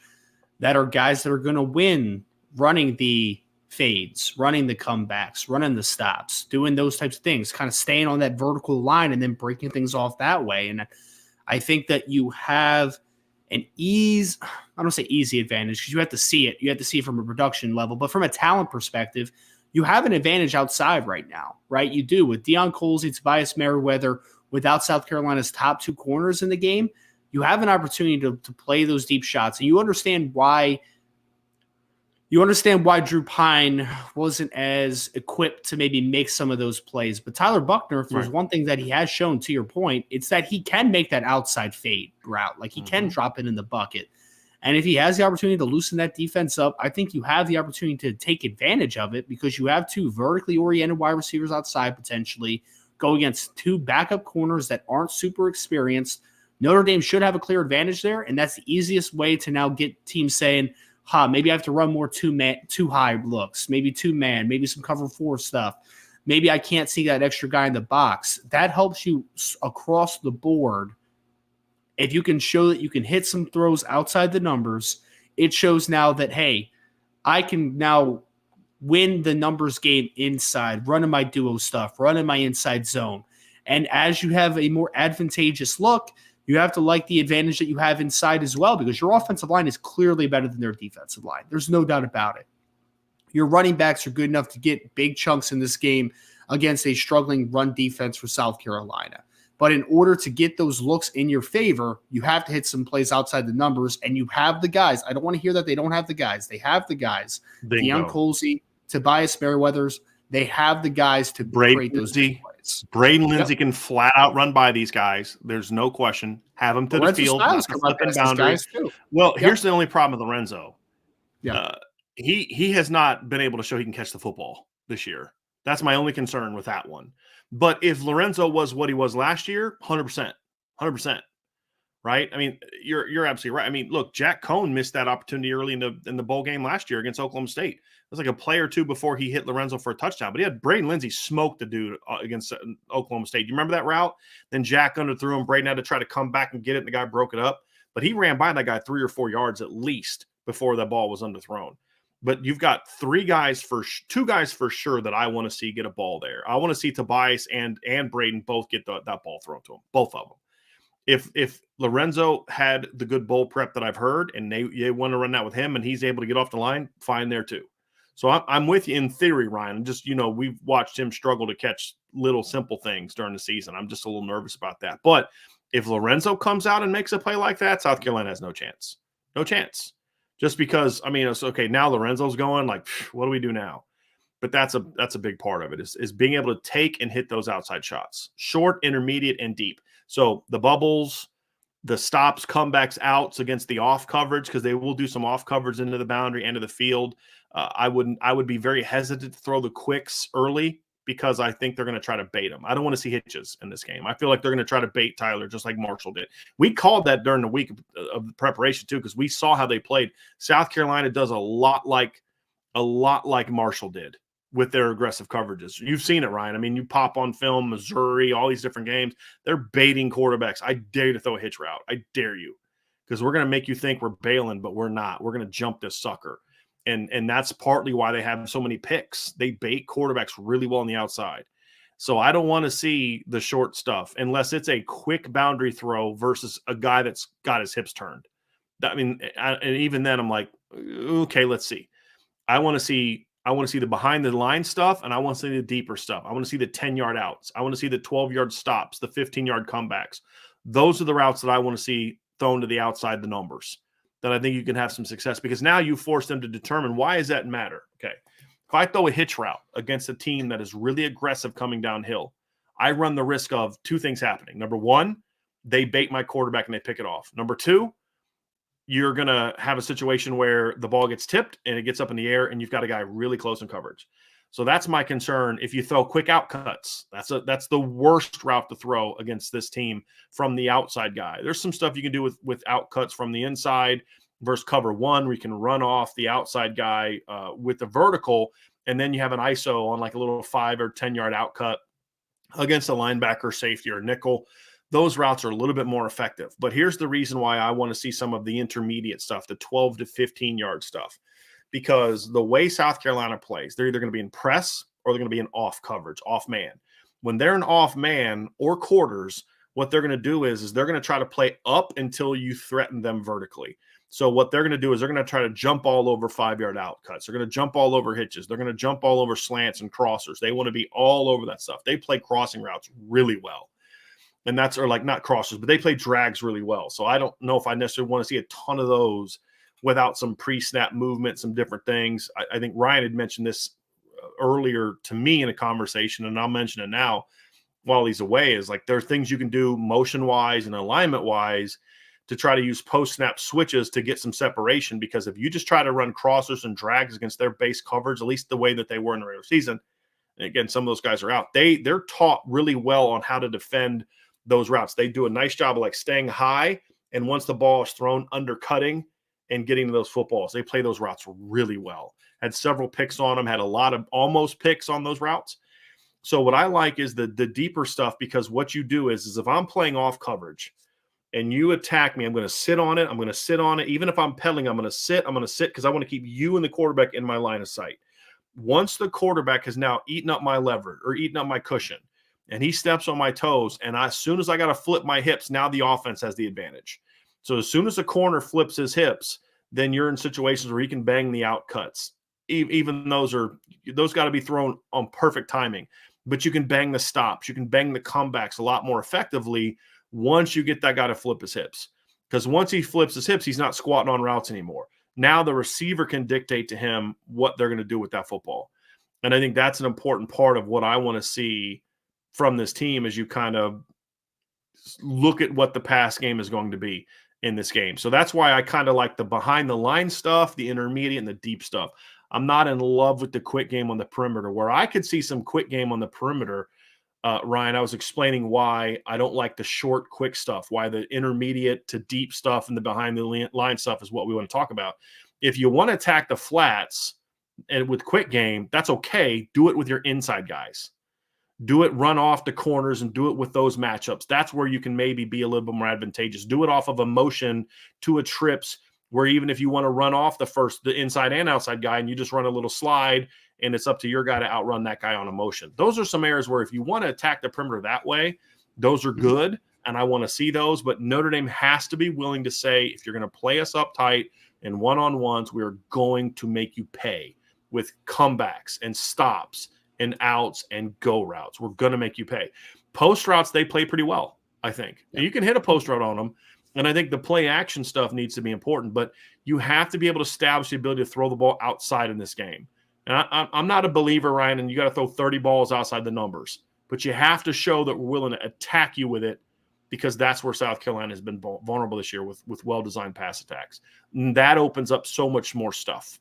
Mm-hmm. And we saw it last year too. I mean, you can do it off post switches, right? Remember the route they ran against Oklahoma State where they took I think it was Mayer ran like a post, and then Lorenzo Styles went in motion and kind of wheeled, and Jack threw that little back shoulder play to Lorenzo for like a 15, 20-yard gain. That's another way to get to it as well. It's not just about lining up one-on-one and running a million one-on-one routes. That's part of it, but there's other ways to get there too. But I think if they can hit those throws in this game early, I think you get Tyler into rhythm, you get South Carolina out of their comfort zone, and you have chances for big plays. It has to happen in this game, right? Has to. Well, and I think that a big key is, I know we mentioned it already a couple of times, but the South Carolina cornerbacks, even without Darius Rush and Cam Smith, they're still an aggressive units. Like they're going to play on the line of scrimmage a ton. They're going to play a lot of press man. And I think they're especially going to stay there until Notre Dame proves that they can make some plays. Why would I respect you, right? And I think that we're going to see an opportunity for one of the corners to be up on the line of scrimmage against a Tobias Merriweather or Deion Colsey or Braden Lindsey, whoever it might be. But at the end of the day, if you can't make the play, it doesn't matter, right? But I think that for your point, Brian, I think it's spot on, is that there's going to be opportunities to be made there, right? Now, Notre Dame needs to go out and make them. But the key is that these corners, although talented, they rest on their athleticism. Even Cam Smith and Darius Rush, they rest on their athleticism because they can. Why do you play a lot of press man as a corner? I mean, sure, it's about physicality and length and all that great stuff, but it's also about, if you do miss, you trust the press man corner to get back in phase because they usually have good recovery speed, right? Like that's the big thing. So there's going to be misses at the line of scrimmage. We've seen Braden Lindsey, especially at times this year, where if you're up on him and you have a bad jam attempt at him, he can make you miss, and he can get an easy release, and you're not catching them. Exactly, you're not catching them. They don't have a cornerback that can catch Braden Lindsey if they miss at the line. They don't. Neither has every other team they've played, Ryan. That's why we've said we still are seeing it in the chat. I don't see Braden Lindsey doing that. Okay. At this point in time, it's like people they're just going to be unconvinced until a quarterback actually throws him the ball doing it. But we've been at games. I'm at every game. That kid runs by corners by 4 or 5 yards at least twice a game. Mm-hmm. So it's going to happen here. Hit it. Because if you hit that throw, I'm telling you, it's going to completely – South Carolina is going to be like, F. We are screwed. Right? Because they're just going to keep doing this until we stop it. Right? Mm-hmm. And then it's like, okay, one play it's the speed guy running by me. The next play it's the 6'4" guy doing it to me. The next play they're doing a post-snap switch and my safety's having to chase up the sideline. Those are the things that I want to see. It's really important. I want to just go to 0.5 because 0.5 goes along with this. Sure. And then we can continue this conversation because I don't want to harp on the full specifics of 0.5 because I think we're kind of getting to this big play stuff. But key number 5, Ryan, was stay on schedule. Yes. Right? Stay on schedule. It doesn't mean just running the ball all the time, but getting where you're moving the chains. Because here's the thing about South Carolina, and it goes to the point of what I think you were getting ready to get to. This is a team as good as it's been against the past this year. They rank in the 70s in yards allowed per attempt and in the yards allowed per completion because they will give up big plays. They are prone to giving up big plays in the pass game. And the reality is, Ryan, is the more you can stay ahead of the sticks, the more that you can stay on schedule, keep moving the chains, run more plays, the more opportunity there is for you to hit a big play. And I think that's going to be a big part of this game is if South Carolina can get you going 3 and out, 4 and out the way USC was able to early, then you're going to have some problems. But if you can get the chains rolling early, I'm sorry, they ranked 28th in yards per game, 27th in yards per attempt, but they ranked 77th in yards per completion. Because when you hit them, they'd get hit big.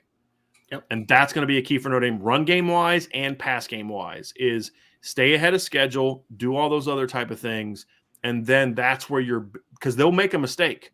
They're going to make a mistake on deep. I promise you this. The more plays you run, they're going to hit a wrong gap.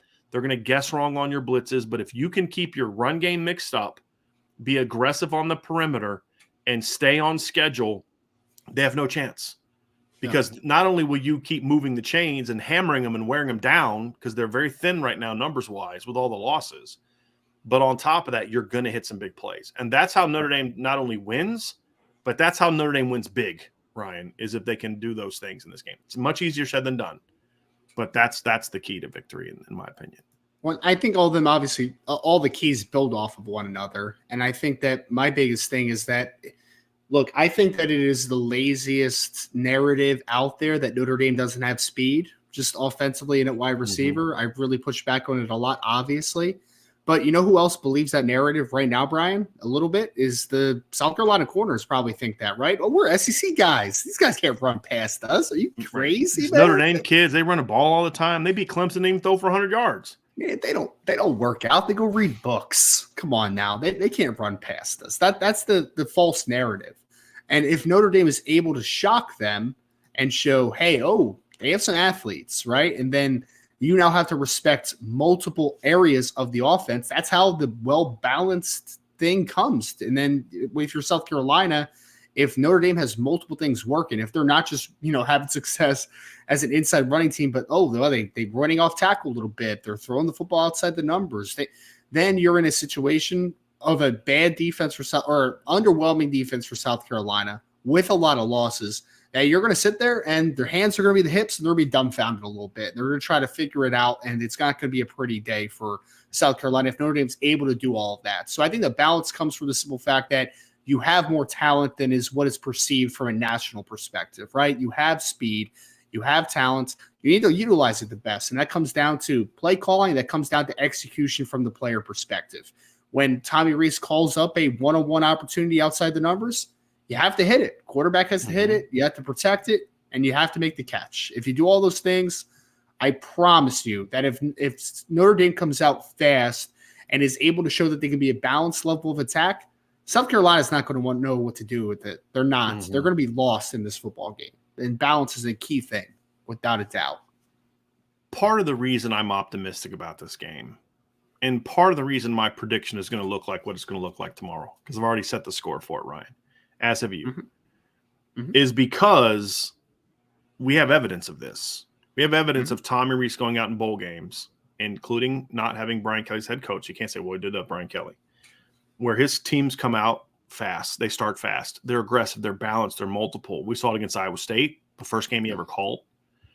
We saw it against Alabama. Again, the success wasn't there partly because of the lack of execution, but Notre Dame moved the ball early on Alabama. Let's not forget that. Remember that really well-designed screen to Chris Tyree. They just couldn't finish off drives. We saw him do it last year against Oklahoma State. I mean, that was a much better defense than the one they're facing now. Now, again, he doesn't have Michael Mayer. He doesn't have Kevin Austin. He doesn't have Jack Cohn. But he's got a much better line and a much deeper backfield than he had last year. But you look at the speed. You look at Lindsey. You look at Styles. You look at Merriweather. You look at Chris Tyree. There's plenty of home run weapons. They just have to create them. But we've seen Tommy Rees really be at his best in bowl games for whatever reason. Maybe it's because they have more time to prepare. I mean, there's a lot of different reasons why you could say that, but that's the track record. I mean, that's what we've seen. And if they're able to keep South Carolina, if they're able to get South Carolina off balance early, this is going to be a fun day. And I think that's what we're going to see. I do. I agree. It's going to be a great opportunity. I think that Tommy Rees has the chance to dial some new things up, man, and to be a little more diverse with how his approach is offensively, because I think it's going to be forced to do that way. And again, I think Notre Dame has the athletes outside, at running back, at quarterback, that they can take advantage of the opportunities, because there's going to be advantages from Notre Dame athletically across the board. Not only wide receiver versus inexperienced cornerbacks, but the linebackers from the second level are not the best for South Carolina. South Carolina safeties, I think, are really nice run fit players, especially that freshman that they have that's like 6'4", 220. But I agree that they're not the best pass coverage players right now. They're down their best defensive lineman inside. There's going to be opportunities for Notre Dame to make a lot of plays, but everyone has to be on the same page, and they have to buy into the identity, in my opinion. Let's move over to the defense, Ryan, and jump there. And I think it starts with the weakness. It may seem, why are you talking about that first? But I really believe this is a game where they've got to stop the run first and foremost. They've got to make South Carolina completely one-dimensional. They cannot let them run the football. Now, there have been times this year where South Carolina has been able to be that way and still have success. For example, they didn't run the ball very well against Clemson. But the difference is Clemson has a crap secondary. That was a very rough way of saying it. We've said all year Clemson's secondary has a hard time covering the pass, very hard time covering the pass. And when they're not getting pressure on the quarterback, they can be shredded. And that's what South Carolina did to them. Eventually, early on, they were doing an okay job getting pressure, but South Carolina was able to make some adjustments and rip them up. Notre Dame has a much better secondary and much better pass defense than Clemson. Much better. So the key is you've got to make them one-dimensional. You can't let them be balanced. You can't let Spencer Rattler get comfortable handing off, moving the chain, staying on schedule, because if you get him in a bunch of 3rd and 2s, 2nd and 4s, he's going to be hard to stop. He just is, because he can now attack you with the quick game. You've got to try to get him in some long yardage situations, and the best way to do that is with points 1 and 2, with point 1 being stop the run, create negatives. They try to run on first down, stuff them at the line, 2nd and 10, get a 2-yard loss, 2nd and 12. It's 2nd and 6, and you get a loss. Now all of a sudden it's 3rd and 9, 3rd and 8, 3rd and 7, instead of just another 3-4 yard gain, and all of a sudden it's 3rd and 2. Right? They've got to dominate the trenches. Now, statistically, that's what should happen. Yes. But the problem is Al Golden has had a very hard time preparing a defense against a pass-heavy team that can also stop the run. The only time we've really seen it was against North Carolina. This is not that team, because this is a more physical offensive line than that one. It's not a beat-you-up mauling offensive line, but it's not as passive schematically as North Carolina. I think it's probably a better way of saying it, right? Mm-hmm. So they will try to run the ball early. They will. They have a big offensive line. And if they're able to establish balance, because Notre Dame is playing a pass-oriented defense, then Notre Dame is going to have trouble stopping this team. And that's my concern, is Al Golden's NFL background has hurt them in games where teams are really good throwing the ball, because they're very vulnerable to the run. We saw it again. Once Ohio State figured out, we can run these dudes, couldn't stop them, right? Once USC figured out, dude, we can run these dudes, Notre Dame had no answers, none. Mm-hmm. And that can't happen this game. You've got to be able to have a balanced attack that, yes, you have to defend the pass, but guys, this isn't Caleb Williams.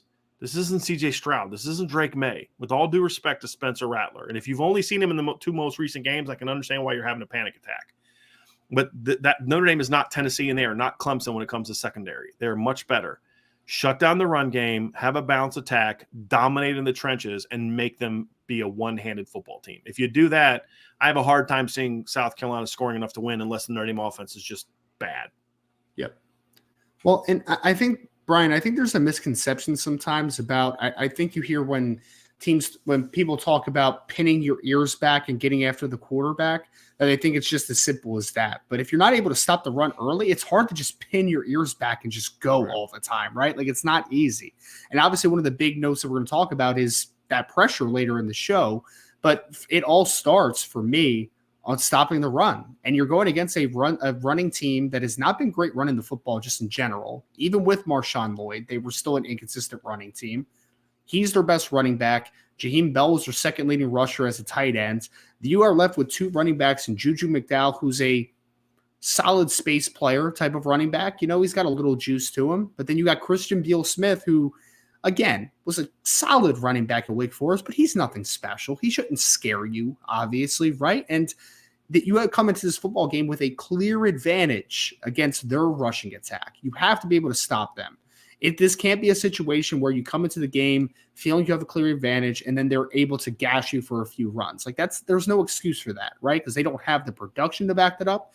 They don't have the offensive line to back that up, and they don't have a quarterback that is much of a dual threat at all either. So you have to now say to yourself, we have to stop the run, make them one-dimensional, because if we're able to make them one-dimensional, that's where we're going to have our most success, rattling Spencer Rattler, no pun intended. But it all starts with not letting Christian Beal-Smith beat you, not letting Juju McDowell beat you. They are not the guys that should be able to gash you for big runs, and I think that's where this game starts, is that you can't let what is a weakness for them become a strength in this football game.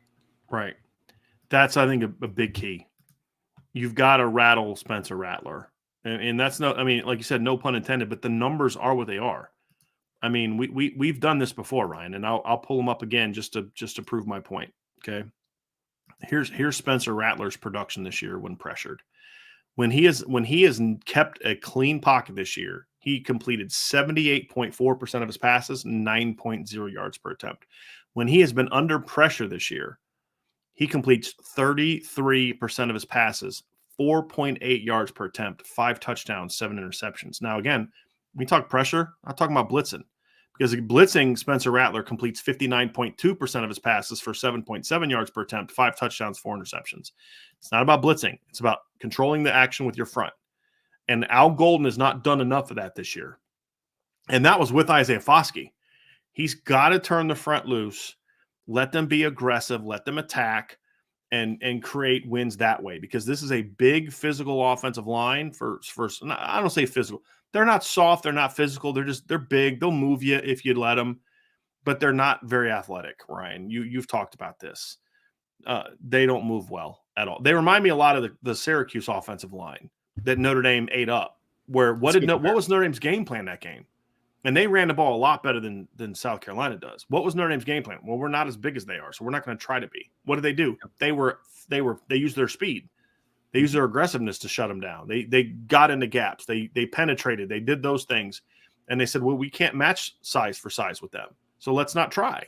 They can't match us for speed. So let's be quick. Let's be quicker than they are. And I think we need to see that, because I'll be honest with you, that's the one thing that makes me the most nervous about this game is Al Golden coming out with this, pass defensive game plan that allows South Carolina to come out and run the football. That concerns the heck out of me. That's my biggest fear in this game. If that doesn't happen, then I just don't think South Carolina can win this football game. I really don't. That's my fear. And then that leads to point 2, Ryan. You have to put pressure on Spencer Rattler early and often, and it can't be with blitzing all game. Now, blitz, by all means, blitz, right? That's who you are, and you have some guys that are decent at it, especially if you're going to play Jalen Sneed and those kind of guys. But look, the one thing Maris Liufau does a decent job of right now is blitzing. So if you're going to continue to insist he play, then freaking blitz him. Don't keep asking him to make reads and drop in coverage and all stuff he's clearly shown he's not good at. Send him, right? Attack. And I want to see that, but they need to be because you want to, not because you feel the need you have to. And they can't be all the time, because if Spencer Rattler starts to get a read on your blitz packages, he will beat you. He will make some plays behind you to beat you. And the one thing that South Carolina has, even if Josh Vann doesn't play, if he plays, they're really dangerous. But even if he doesn't play, they've got 2 receivers there that can really, really hurt you. And the Wells kid especially, he can catch a slant and behind a blitz and make one guy miss and be gone. There's no question in my mind. And so the pressure's got to be there. The 4-man pressures, the well-timed blitzes. If you can get Spencer Rattler out of rhythm early, he will struggle. And kind of fast forward to point 5, Ryan, we'll just kind of say it now. Probably should have a point 3 because it builds a little bit better here. One thing you and I joked about before the show is he will make, no matter, even in the games he's been really good, he'll make 2 to 3 throws a game where you're like, what the heck was that? You got to get him. You got to get those balls. You got to make those plays. But the more pressure you put on him, the more of those throws he will make. And that's how you can really get this game rolling, is to force him into those kind of turnovers. Because here's the thing about South Carolina this year, Ryan. They have not lost a close game yet. When they lose, they get ripped because of that. Because of that right there. Because of those mistakes. Because they start turning the ball over. Because he starts throwing the ball quick and getting it out for 2-yard gains where you're tackling those guys in space. He will panic. and get the ball out. And that is where Notre Dame needs to take advantage, in my opinion. That's where they can really roll in this game. I mean, panic is the best way to put it, man. He becomes panicked in the pocket. It's absurd sometimes because the thing about Spencer Rattler, and I want people to understand this, is that kid throws about as good a football as you will find in college football, man. That ball comes out of his hand and it looks pretty. Even interceptions he throw look pretty, right? Like the ball comes out really nice, and he's got a really quick arm, and it's explosive, and it's all great stuff, man. But the part of his game that struggles the most, outside of just being a little bit of a slow processor, is when he is working against pressure, fades off his back foot a ton, man. And that affects accuracy, that affects decision making. Balls float on him a little bit too much when he's kind of working off of his back foot. Because the one thing about Rattler is he's not like a big guy, right? Like he's about 6'1", maybe like 205, 210, but he's not physically well put together. Like his 6'1", 210, 215 looks a lot different than what Tyler Buckner's 6'1", 215 looks like, right? Tyler Buckner's a lot more of a bigger guy comparative to Rattler. Rattler is a slender frame. He can not handle pressure at the best, obviously. So if you're able to get some early pressure on him and get in his face, force him on his back foot, force some bad decisions, he's going to make some eyebrow-raising decisions at times. He is. And those are the differences between winning a football game and losing a football game. We saw this against USC, right? I think Notre Dame USC would have been down to the wire, but there were a couple turnovers that changed the fortune of that football game, and that's the difference in the game. And I think that Spencer Rattler, no matter how well he's playing, no matter if it's Tennessee or if it's one of the games early in the season, there's going to be 2 to 3, maybe more passes a game where it's in harm's way. And Notre Dame has a chance to capitalize. Notre Dame has capitalized more in the second half of the season than they did in the first half. But when there's a ball out there and there's a play to be made, Benjamin Morrison, Clarence Lewis, Tariq Bracy, Jaden Mickey, those guys need to make those plays. Brandon Joseph in the safety. Xavier Watts will make a pick in this game. I promise you, Xavier Watts will make a pick in this game if they're able to pressure Spencer Rattler. I'm just telling you. It's just my prediction. Yeah, I'm just seeing it. But here's the opposite is also true, Ryan. If you don't pressure him with any consistency and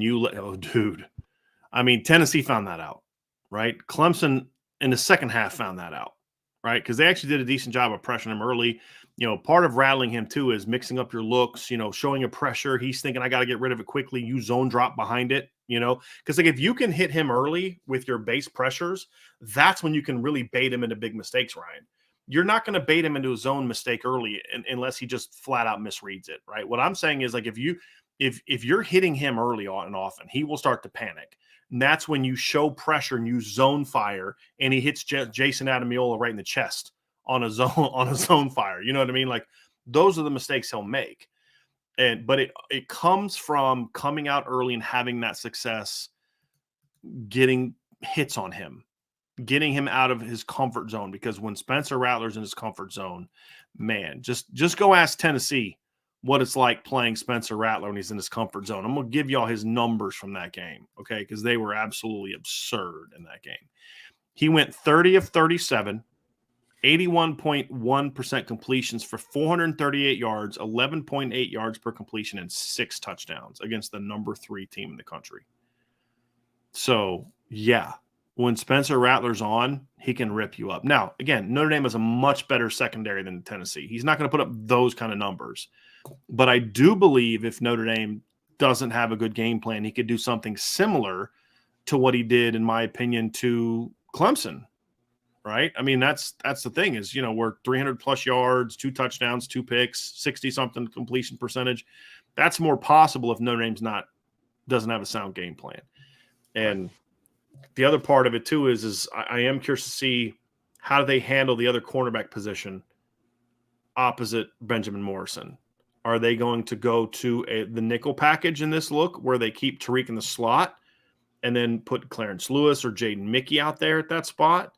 Or do they put Tariq out there and put Clarence Lewis in the slot when they go to their 3? Or, another potential option is do you put one of your safeties out there in the slot? I don't think that's ideal.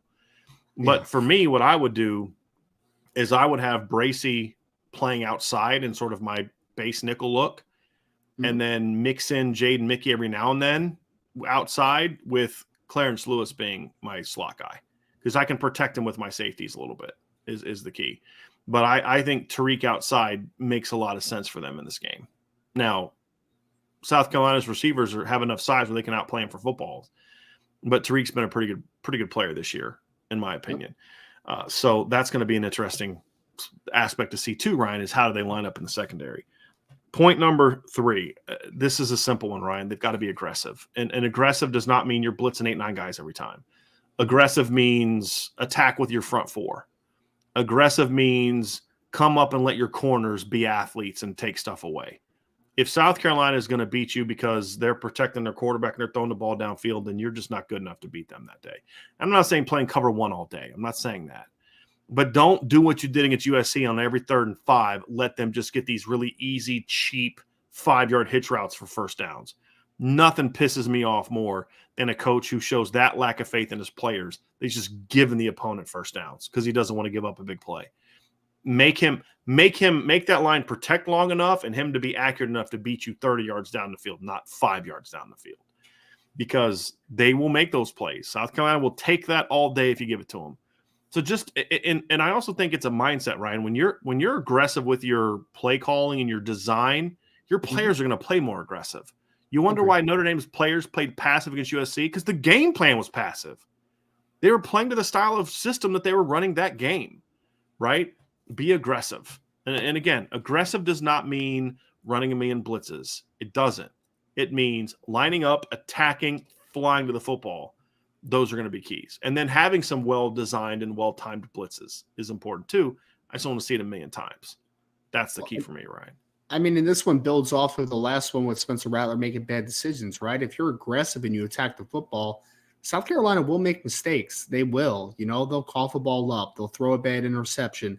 Those things are all on the table. Aggressiveness is something where you build it through the defense because you are trying to create mistakes, right? You're trying to make a process speed up for an offense. You're trying to make a quarterback make a rush decision. You're trying to make a running back make a rush decision in the hole. You're trying to do those types of things to make them uncomfortable. And you need to make this team uncomfortable because like you said, Brian, when they are comfortable, South Carolina can be really good, especially in the passing game, right? Like they have the athletes. Antoine Wells is still playing in this football game, who's been their best receiver this year. Mm-hmm. They still have guys out there that can beat you if you let them beat you. But the only way that I think that they are going to consistently beat you is if you're not aggressive and that you're passive with your approach and how you want to attack this football game. Because I really find it hard to believe that this offensive line, if your first and second levels are aggressive and get downhill fast, I find it hard to believe that they are going to run block very well or that they're going to pass protect incredibly well. I find it hard to believe that if you pressure Spencer Rattler, that he's not going to make a couple bad decisions in this game. I find it hard to believe that everyone around all the skill position players aren't going to potentially maybe cough a football up if you are aggressive to the ball and come into balance consistently. Be aggressive because this is a team that has shown, yes, they can be very good when you don't press them, but when you do, they are a team that has a propensity to turn the football over and make mistakes. Make them their own worst enemy in this game because that's what they have been in their bad losses this year. They've been their worst enemy. Absolutely right. Absolutely right. Key number 4, and keep in mind, we already kind of went to 5, which is get the ball. Key number 4, this is a big one, Ryan. The best defenses are aggressive defenses that also remain disciplined.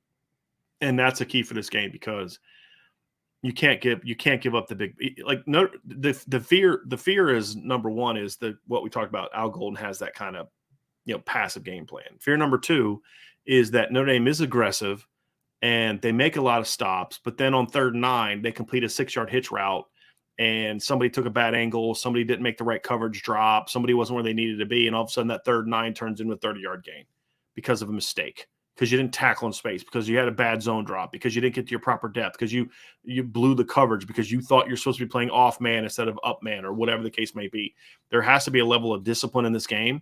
If Notre Dame can be aggressive and disciplined, which is not always an easy thing to do, but it's what a team like Notre Dame should be doing, then they'll dominate this game. I truly believe Notre Dame has the potential to dominate this game. I also think Notre Dame has the potential to get ripped up. I mean, it just comes down to execution and putting the players in position to be successful, which Al Golden has done at times, and at times he has not. But if they are putting him in position, then it's now up to the players to play with a level of aggressiveness and discipline needed to, if it's 3rd and 6 and they want to complete a 5-yard pass, let them complete a 5-yard pass, but tackle him at 5, right? That's the key. If they want to run a 3rd 9-yard play and throw for 6 in space, that's cool. Let them catch it for 6, but tackle them at 6 or 7. Don't let them get to 9. Those are the things that they need to do. And when this defense has been rolling this year, that's what we've seen them do. Now, that's a little bit harder without Cam Hart because he was such a good tackler in space this year, especially towards the end of the year. But Tariq Bracy's been good in space this year for the most part.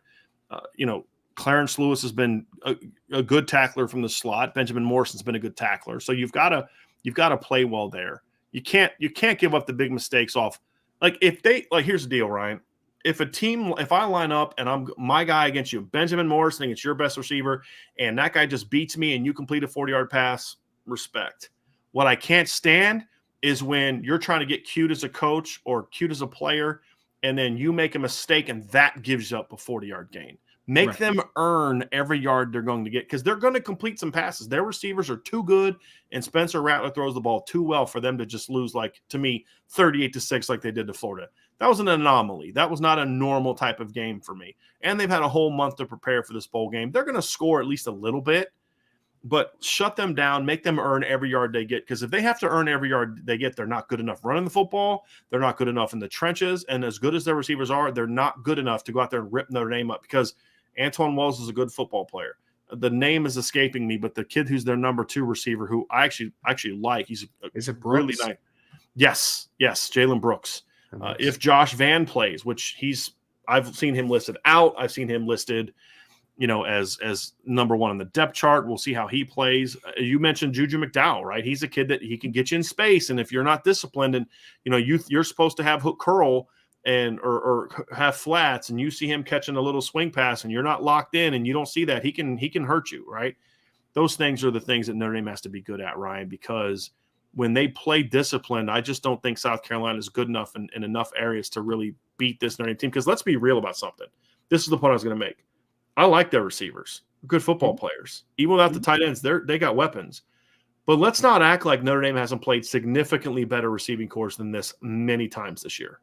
Right. I mean, Ohio State, North Carolina, USC. With all due respect to Wells, he's not as good as Zay Flowers. He's not. I mean, you could argue they've played some other teams that have receiving corps that are comparable. I mean, I think they're more in line with what Syracuse had at receiver than what Ohio State had or USC had, with all due respect, because you and I like Syracuse as receivers, especially Gadsden and those kind of guys. They had some weapons there. But, that's the thing for me, Ryan, is I need Stanford has good pass catchers. Their offensive line was a problem, but they have good pass catchers. Different type, bigger guys, but good pass catchers. This secondary has been playing against good receivers all year. Just keep doing what you've been doing, right? That's it. And that's going to be the key for me. Because that's the one spot that has you a little, I want to say worried, but it has your full attention, right? Like, you don't expect the running backs to beat you a ton. They don't have their 2 top tight ends in the game, although the backup tight end, has done some good things. I think he had 8 catches for 90-something yards and had a couple good games down the stretch. But you're not expecting 4 of those 62 yards came against Clemson. Yeah, I mean, half his catches and 62 of his 90 yards came against Clemson, and 82 of his 90 yards came in the last 2 games, Ryan, with the other guy, with Jaheim Bell playing some running back, and I think Stogner might have been banged up, but he didn't play a ton in the last couple games. Yeah, Nate Atkins steps in there and makes 4 catches for 62 yards. And a couple of those catches were clutch against Clemson as well. They were. To your point. But out of the units that are left intact, wide receiver, especially if Josh Van plays, then you're looking at this team like Jalen Brooks, Josh Van, and the James Madison transfer, Antoine Wells. Like, those 3 together, it's a good trio of wide receivers, man. That's pretty talented. And then you have Spencer Rattler, who has been playing better over the last 2 games. So you're looking at this team and you're going to say that's the spots that can beat you potentially. And they are built off of making big plays. And I agree. I think if you are just looking and saying, Benjamin Morrison man-on-man against Antoine Wells, for instance, right? Antoine Wells is going to make some catches, but I don't expect Benjamin to give up the big play a ton against a guy like an Antoine Wells.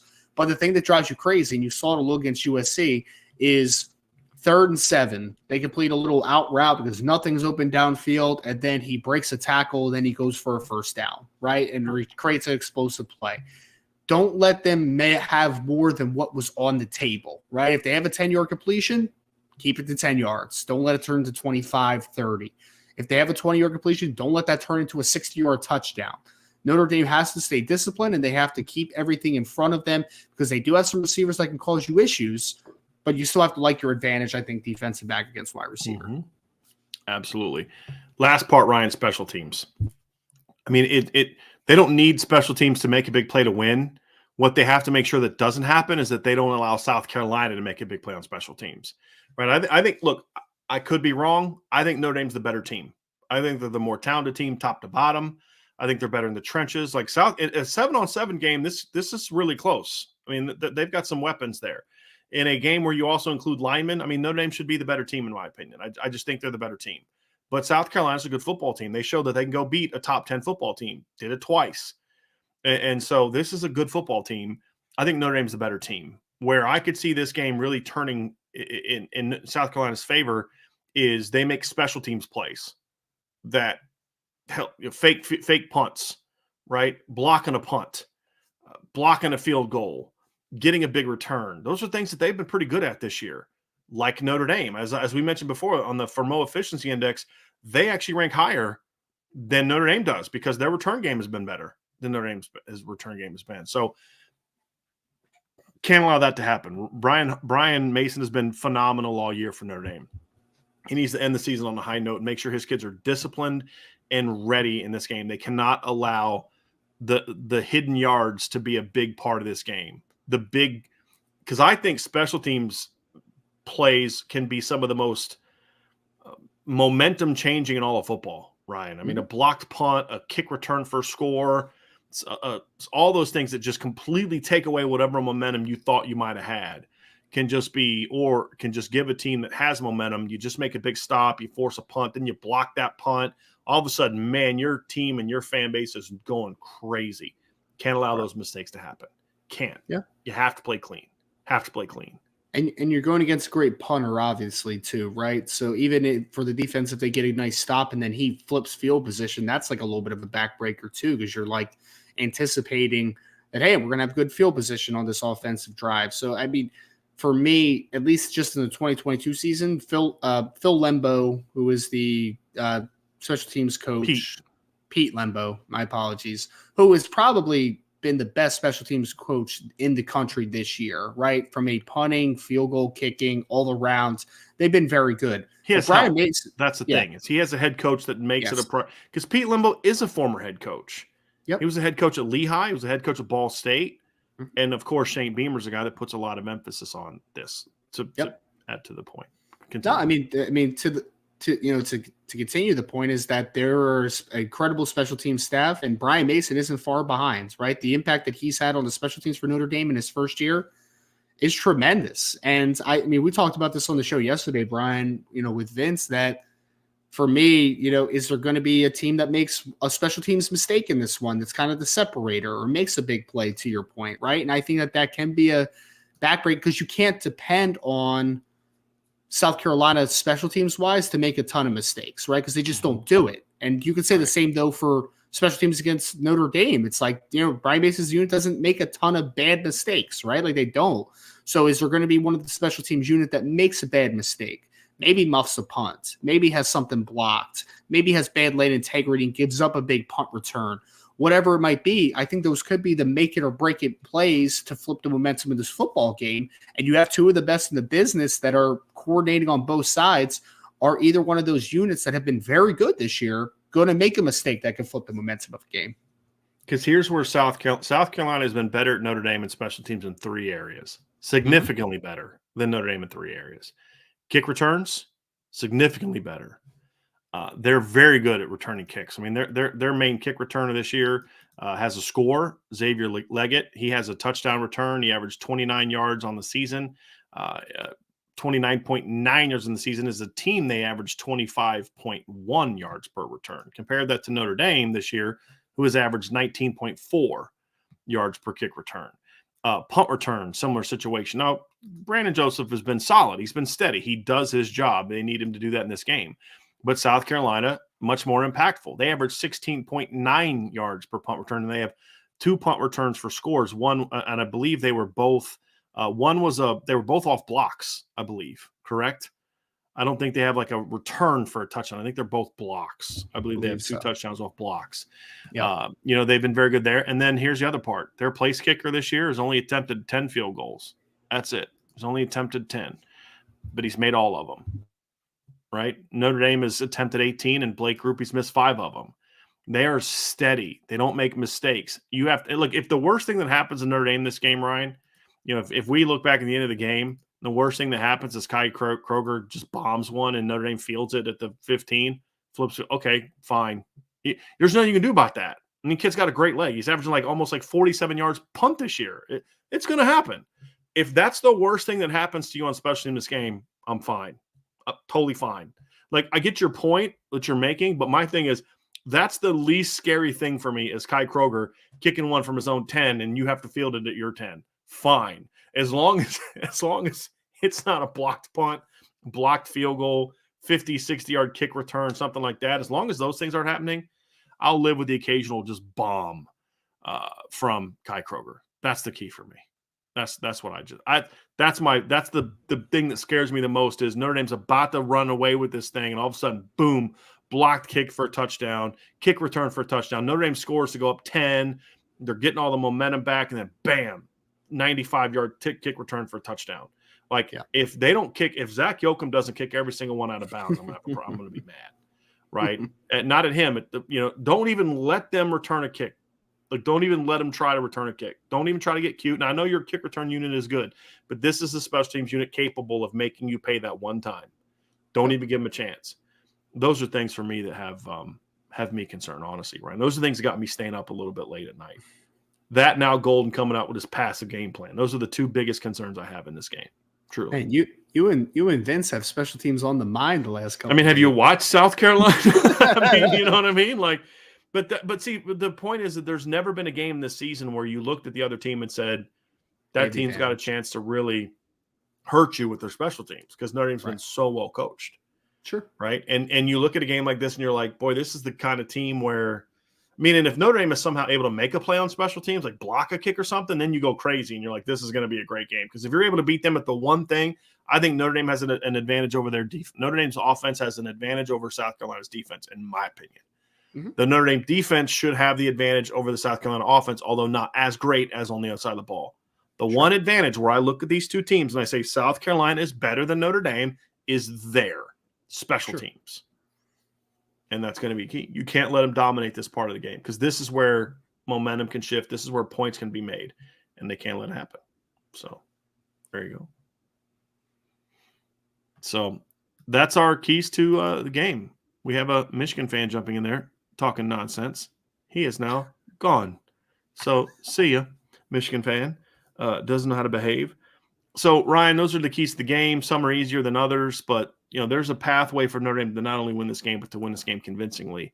They need to do it, in my opinion. I think that look, winning at this point in time is all I care about. Just get a win. That's all I care about. But I'd feel even better if they get a win the way that they should get a win, because I don't think South Carolina is the team we saw the last 2 games.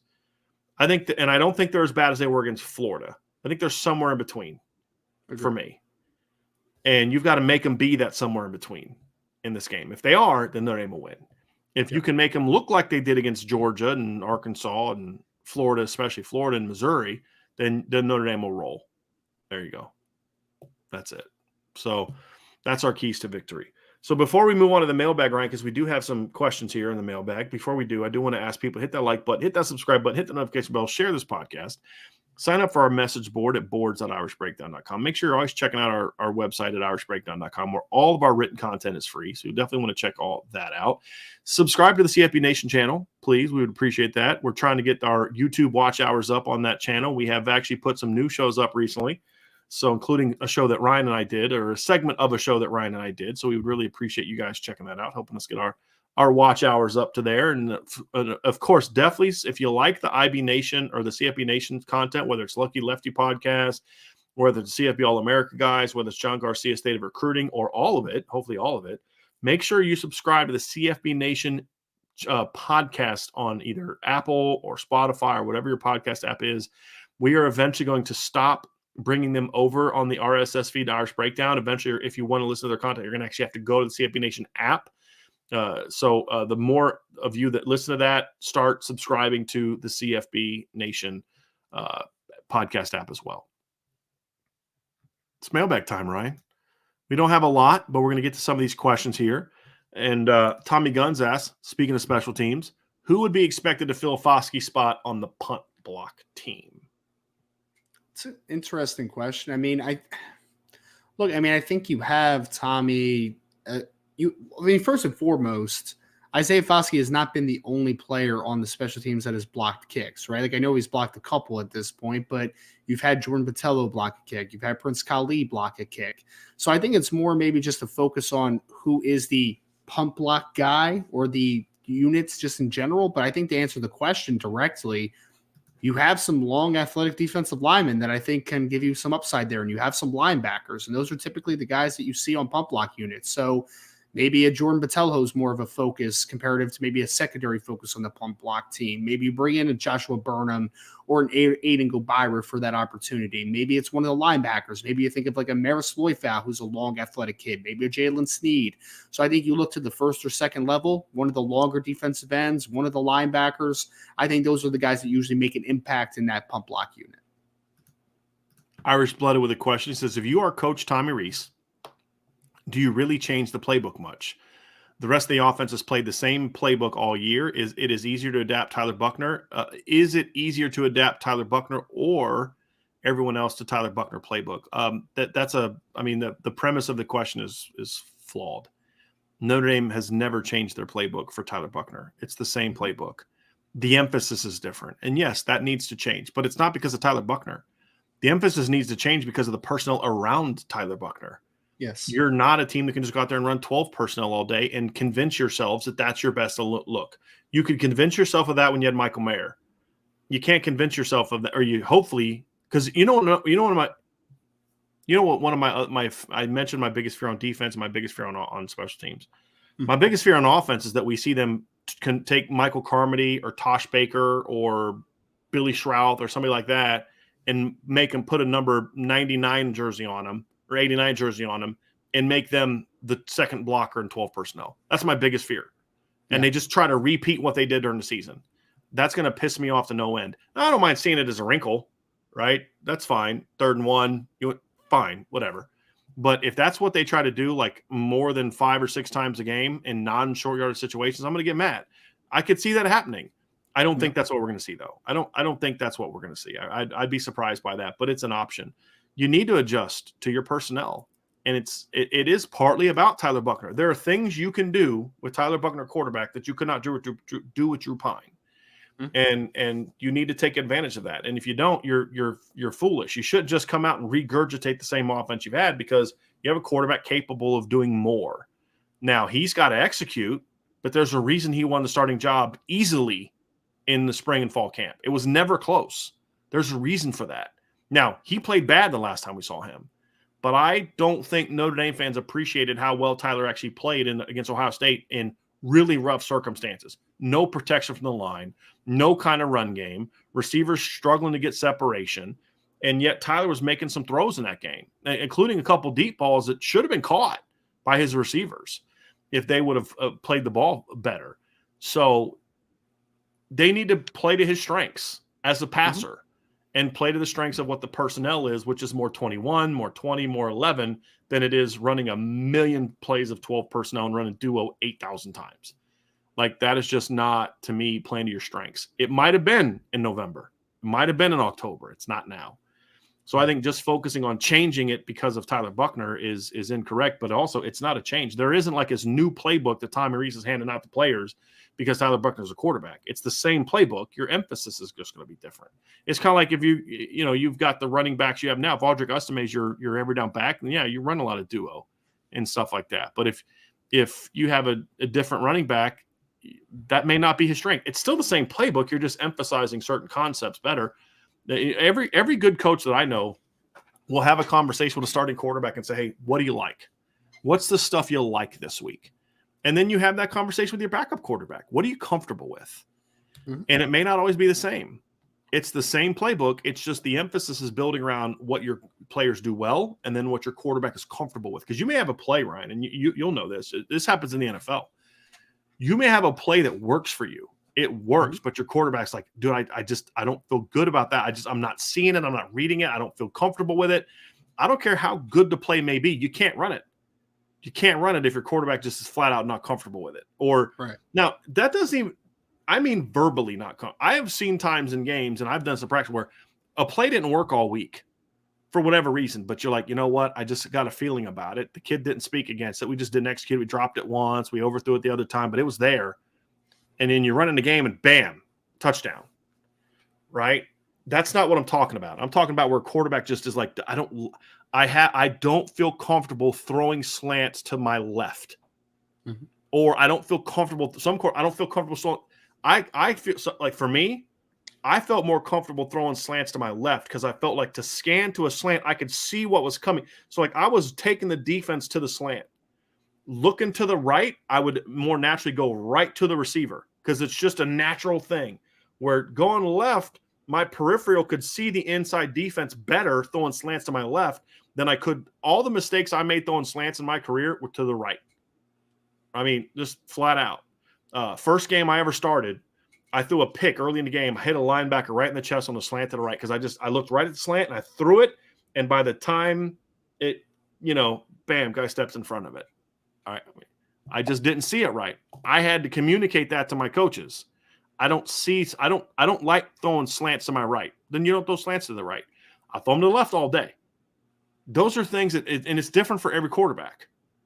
But the playbook doesn't change, Ryan. It's just the emphasis is what changes. And you should always alter your emphasis to what your quarterback's good at and what he's most comfortable with. I mean, and you could run the offense the same exact way that that you did with Drew Pine, and Tyler Buchner could run that offense, but there's like a limiting feel to that, right? Because like you said, Tyler Buchner could just do some things physically that Drew Pine can't. I mean, that's just a point blank period to it, right? So the emphasis, I think, 100% does change, but I think the bigger point too, Brian, and you mentioned it already, is that you can't be a tight end centric passing offense in this game, right? Of course, that's always going to be a part of what you do because you still have a lot of talent in that room. But the fact of the matter is that your best options might be your outside receivers now, or it might just be your wide receivers in general from a pass game production perspective. So the offense is just going to maneuver a little differently. The philosophy is going to be the same, but how you go about getting to the end result is going to be a little bit different and how you accomplish your goals. So structurally going to be the same. They're going to be the same plays. It's just that there's going to be some things that are in the playbook, for instance, that you're comfortable running with Tyler Buchner that you would not have been comfortable with running with Drew Pine. That's just the point blank to it. Question from Rob Thidoff. He said, is Notre Dame considered the home team? I actually asked about this today, Ryan, because when I was making the show, I wanted to put the color jersey on the show of what Notre Dame would be wearing in the game. And so I reached out to Katie at Notre Dame, and she said that Notre Dame will be considered the road team. So they will be, I would imagine that they would be wearing their whites. I mean, South Carolina as the home team could choose to wear their whites. I mean, you have the choice. LSU does that at home all the time, but Notre Dame will be the road team. So I would assume they're going to wear their whites, but the point is the home team has the choice. Mm-hmm. And I would imagine South Carolina is going to go with either black or maroon jerseys. How do they decide that, by the way? I'm not sure. Gotten the answer. I'm not sure. Like, it's weird. I mean, the most obvious to me, and I don't know if this is true, is South Carolina's ranked higher. Oh, good point. That could potentially be it. It could rotate every year since it's ACC versus, SEC. But what was the matchup last year, Ryan? Do you remember who was in the Gator Bowl last year? Not sure. I'm trying to remember who that was. I'm going to look it up here real quick because I'm curious if that's maybe more of what it is. It was last year. It was Wake Forest against Rutgers. So you had Big Ten versus ACC, and it looks like Rutgers was the home team in that game. So Yeah, I'd have to look. What a terrible matchup that was. You had a 10-3 ACC team against a 5-7 Big Ten team. That's terrible. Yes, not great. That is absolutely terrible. How the freaking heck? So that's wild. Oh, that's right. Texas A&M withdrew. So the SEC team from it withdrew last year. And so, yeah. So you had Rutgers hasn't been in a bowl game in a while, so they were chomping at the bit. Yes. Oh my gosh. Rutgers played in the Gator Bowl last year. That's so bad. I didn't even realize that. But anyway, Rutgers was the home team last year. So it couldn't be off. It couldn't be off ranking unless because A&M wasn't ranked higher than Wake Forest was last year, were they? Don't think so. They had 4 losses. They were 8-4, right? Yeah, so, but it is an SEC team, so you never know. Sure. You never know how they handle that stuff, man. You can be 7-5, but they play such a tough schedule in the SEC. So let's see, where were they ranked? They were ranked 15th going into that LSU game. So they would have been in the 20s. So yeah, I'm trying to figure out where Wake Forest was ranked going into the bowl game. So yeah, that's an interesting one, Brian. Very interesting one. I'm going on this rabbit hole now. I just want to see where Wake Forest is ranked. Wake Forest is ranked 17th going into that game. So there was no way that it was based on who was ranked higher. I don't know. I don't know. So yeah, maybe but all I know is Notre Dame is the road team. Maybe it's arbitrary as a coin flip. I don't know. Maybe. David Lowe says, would y'all say South Carolina is missing more than Notre Dame or Notre Dame missing more considering the quarterback position as well? Notre Dame is not missing their starting quarterback. They're getting their starting quarterback back. Yes. Is the way that I look at it. Notre Dame, go ahead, Rye. I was just going to say, I think Notre Dame is missing the 2 premier players of the opt-outs, but South Carolina is missing a higher volume of players. Right. I mean, they're missing their starting running back, potentially, both tight ends. They're missing this football game. Their best defensive linemen, their 2 starting corners. So, I mean, they're dealing with 6 opt-outs just off of the top of my head right there. Notre Dame's dealing with 2. And so the 2, I mean, you could say is the all-time leading sacker. The all-time leading sacker at Notre Dame, and then a potential first-round pick, right, at tight end. So you're missing definitely more premier players on Notre Dame's side, but from a volume perspective, South Carolina is definitely missing more. Let me ask you this, Ryan. For me, Notre Dame not having Michael Mayer hurts more than them not having Marshawn Lloyd, Jaheim Bell, and Austin Stogner. Sure. For me. The other side of the ball, I don't know if I agree with that not having Foskey is huge, but the fact that they're missing both of their best 2 corners, to me, is what makes it every bit as impactful as Notre Dame not having Foskey. I agree completely. And Pickens. Yes. Because the only real strength in that defense was their pass defense, right? So you missed their 2 best cover corners, and your bad run defense also just missed their best run defender by far as well. So, I mean, those are probably your 3 most important players defensively by a landslide. So, yeah, I don't even think it's particularly close, to be honest. And that's no disrespect to Isaiah Foskey because he's a great football player.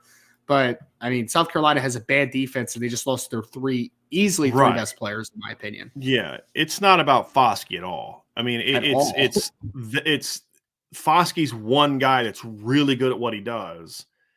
But you've got other strengths still there. To me, South Carolina lost their only strength on defense, which was really good corners. I mean, that allowed them to be aggressive. It allowed them to do a lot of things that they do that did allow them to be – because here's the thing about South Carolina. They give up a lot of yards and a lot of points, but they were very good at forcing turnovers. And a big part of it was their corners were really disruptive. Now, they forced a lot of fumbles too.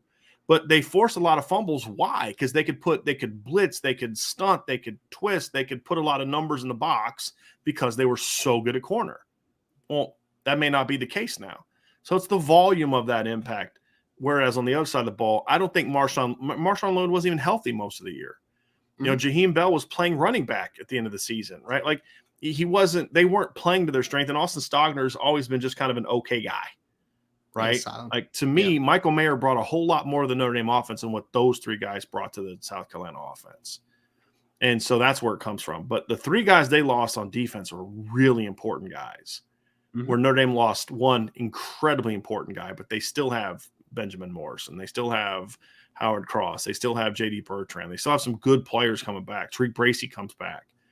And that's the reason I look at it the way that I did. Agree. Rob did off with another question. Rob says, Brian and Ryan, what is the one thing that you want to see early from Notre Dame or not see early from Notre Dame to make you feel confident that we will have a successful day? Let's start with the offense, Ryan. What is one thing that you either want to see or not see?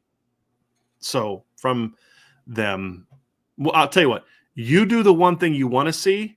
I'll do the thing I don't want to see. We'll go offense first. That'll be fun.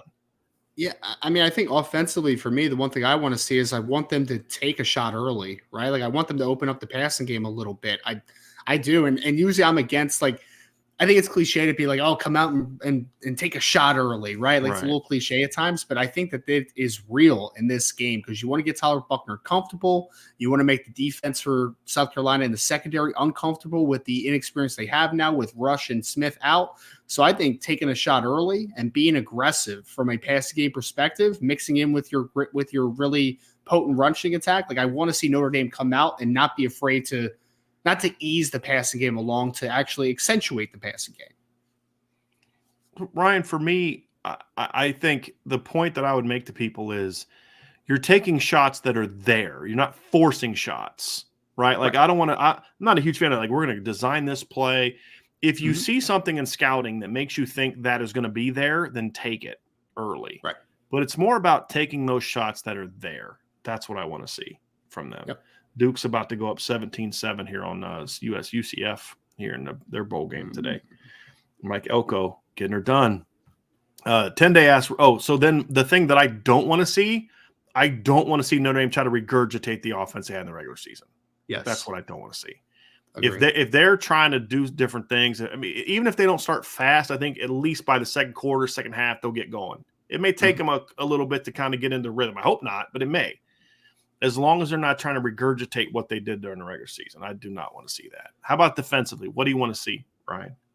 I want to see them be aggressive up front and create pressure with movement. I do not want to see, well, I guess this kind of works both ways, but I don't want to see them just sit there and just try to, play at the line of scrimmage and two-gap a ton. I want them to be aggressive with the pieces they have up front because even without Isaiah Foskey, you still have guys like Jordan Botelho and Aiden Gabira and some really talented defensive ends that I think can make a lot of pressure in this football game against a bad offensive line. So I want them to use their quickness, use their athleticism, want them to move that line a bunch of this game and be aggressive with how they are trying to create penetration with guys like Joshua Burnham. Right. Joshua Burnham, Aiden Gabira, more so veterans. You have Justin Adamiola and Jordan Botelho. Guys that have played all year. Let Riley Mills. Hey, Riley, it's time for you to step up, dude. We need you to step up and ball out. Howard Cross is healthy. I don't think Howard was banged up a lot of the second half of the year.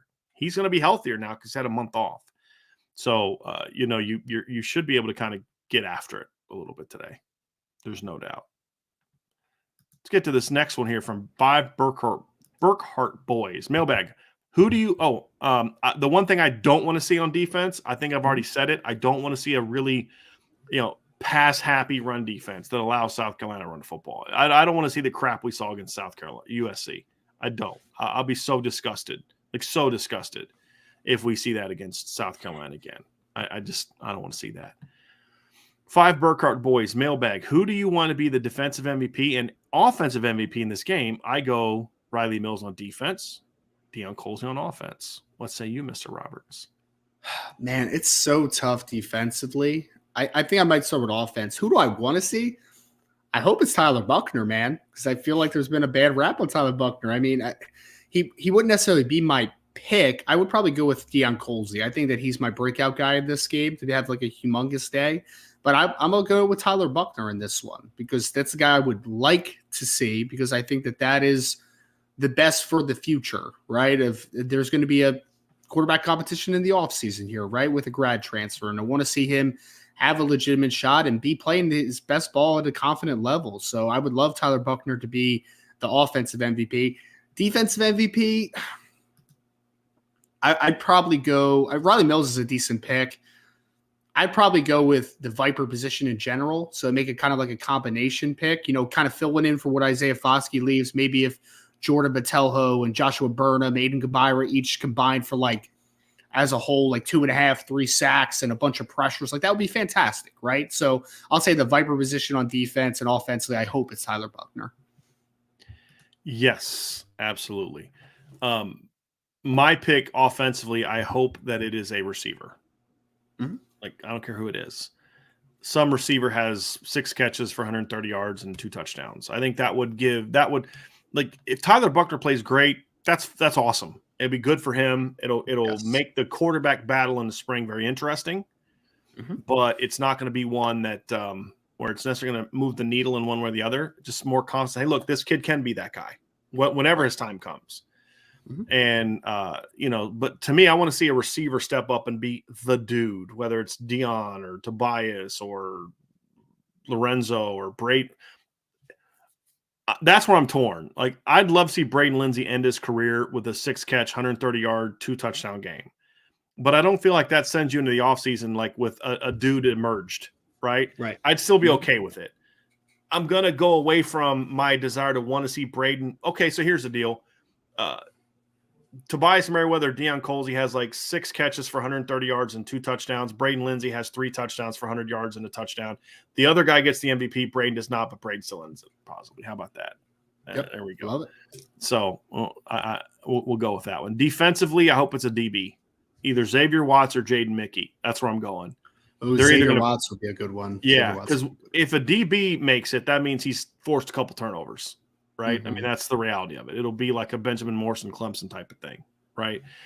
If that's it. Now, I think it could be because of great pressure up front, to your point, Ryan, but the DB gets it because he forces a couple big mistakes, maybe an interception and then a forced fumble or a fumble recovery, something like that. But whenever a DB wins MVP, it means you turn the ball over, True. all right, or you force them to turn the ball over, Z- and that Xavier would be big. Xavier Watts would be a good one, man. I Yeah, really am interested to see the maturation of Xavier Watts next year, especially. Like, I mean, I don't think he's ever going to be, a Jamal Adams accoladed player, but like sure. in that role, though, kind of a Swiss Army knife, doing a I lot of could different see him being things. I could see him doing for this defense once he gets comfortable. Yeah, I could see him doing a lot for this defense what Alohi Gilman did for the 2018 defense. need that guy, man. Need Yeah. that guy. Yep. Because Alohi Gilman was not the guy that got a lot of the credit. Because, I mean, you had Aguara and Tillery Mhm. and Tranquil and Coney and Julian Love was an All-American. But the heart and soul of that defense in 2018 was, in my opinion, without question, Alohi Gilman. He wasn't Yes. their best player, but he was their leader. He was hard when a message needed to be delivered at halftime or before a game.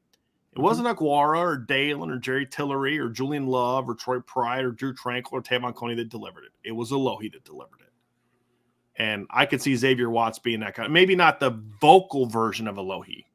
I don't know if that's Xavier's character, but the Right. playmaker version. Because the other thing about Alohi is that dude was clutch in Mhm. 2018 when you needed a play to be made. I don't think they beat Vanderbilt if he doesn't force that Jared Pinkney fumble at the goal line. I don't think they do, because they were playing so bad on offense in that game, Yep. so bad on offense in that game. So that'll be very, very interesting. We did have a super chat from Michael S. Michael, I'm not going to address this question now. I'll explain why, but I'll answer it. But we're not going to get into it just yet. We're going to focus on the bowl game. But his question is, Brian, you said Hartman was more of a product of a system and dependent on a particular system and not necessarily a good fit for Notre Dame. Do you still feel that way? Happy New Year. Number one, I do think his production is a product of a system. There's no question. I don't think that's always an insult, though, that some people have turned system quarterback into game manager. Like, it's automatically a negative, and it's not always a negative. Right. But yes, he's not a 4,200 yard, 39 touchdown guy in a offense like Notre Dame's, in my opinion. I don't think he is. So the production will be there. Do I think he's not a good fit for Notre Dame? That, my opinion, has changed on. I'm not going to get into it right now, Michael. We'll have plenty to talk about if it becomes official after the bowl game. Our focus right now is on the bowl game. And I've told the rest of the team that our focus on shows moving forward is going to be on this team and the players that are currently committed to Notre Dame or on the Notre Dame team. Sam Hartman has not made a decision official, right? So we're going to focus on this team. But yes, my opinion has changed. Ryan and I have talked a lot about this, dove into a lot of film. You know what it came down to for me, Ryan? And we'll move on quick. I hate the mesh, and I don't see how that system translates to Notre Dame. But what I'll just quickly encourage people to do is go watch Sam Hartman play this year and focus only on third down. Because on third down, you see him dropping back in a more traditional sense, and he's really good. Yep. And they've been, 17th this year on third down, 7th last year on third down. They're a very good third down team. Yep. And you see him look a lot more – he actually looks more comfortable throwing the ball from a read standpoint in those situations than he did from the mesh. What? So that's what I had to do. Sam Hartman's probably like, thank God I don't have to run the mesh anymore. Like that stupid we'll see. Mesh, we'll see, right? So, yeah. But that's all I really want to say about that because I want to focus on this team. But Michael did give a super chat, and I wanted to respect that. John Banco says, tell me 3 things we will learn about ourselves in this game that we can carry into 2023. I'll go first, Ryan, because I've got a couple. Number 1, offensively. We'll both go offense and both go defense. Okay. Offensively, we're going to learn if Tommy Rees is more of the version of offensive coordinator we saw late in 2020 and in 2021, or if he's the guy we saw this year. If he force feeds 12 personnel down our throat with a 6 offensive linemen to the 2 tight ends they have and doesn't spread the field out and doesn't be a little bit more balanced, then it tells me this is just kind of who he is. I don't think that's who he is. I think that's who he felt he needed to be this year. I think Tommy Rees is the guy that late 2020 and then in 2021, once the offensive line started finally playing like they had a pulse, I think that's who he is. Balanced. I said this to somebody the other day, and they agreed with me. If Tommy Rees could call the perfect game for him, it would look something like 225 to 250 running, 225 to 235 rushing, 275 to 285 passing, and very high yards per attempt on both areas, where the quarterback could go like 22 of 29, 23 of 31, 285, and the running game goes for 225 to 235, averaging about 6 yards a carry. That's, I think, where Tommy Rees wants to be. That's where they were in late 2020 before the O-line injuries ramped up. If you go back and look from Clemson on, I mean, I think I've pointed this out before, Ryan, but here's what Notre Dame – that offense started to really hit a stride that year, and that's with a quarterback that I don't think overly high of, if I'm going to be completely honest with you. And with Javon McKinley and Ben Skoranek playing receiver, so it's not like you had like good players, but not like you had like a bunch of home run hitters. Against Clemson, they were 208 rushing, 310 passing. BC, they were 274 rushing, 283 passing. 199 rushing and 279 passing against North Carolina, 283 rushing, 285 passing against Syracuse. That's 4 straight games. And then against Georgia Tech, they were 227 and 199 because Ian missed some throws in that game, and they kind of jumped on him early and just kind of ran the ball in the second half. But to me, Ryan, that's where I think Tommy Rees wants to be. And we saw it again late last year. 296 and 230 against North Carolina, 249 rushing, 174 against Virginia, 212 and 302 against Georgia Tech, 169 and 341 against Stanford. That's a little closer to where I think he wants to be than 65 rushing and 366 against Florida State. I don't think that's where Tommy Rees wants to be. 42 rushing, 509 against Oklahoma State. I don't think that's where Tommy Rees wants to be. Just like I don't think Tommy Rees wants to be a guy that we saw this year, like against Clemson, where you run for 263 and throw for 85. I don't think he wants to be that guy either. But if he comes out in this game and force feeds 12 personnel down our throat, then I'm going to have some concerns about that. That's one thing. So we're going to learn a lot about Tommy Rees. We're going to learn a lot about the ability of this receiving core, in my opinion. And then defensively, we're going to learn if Al Golden has been able to take because what I hate is when coaches don't apply lessons they should be learning in bowl games. It makes me think they didn't. You've got all this time to self-scout and do all this other kind of stuff while we're on the road recruiting. What are you doing during your flights, right? Like you should be self-scouting. So you've got all this time self-scouting and you don't apply those things. So we're going to learn if Al Golden has looked at what they did defensively and said, here's the good things we did. Let's build on those. Here's the things we didn't do well. Let's adjust those.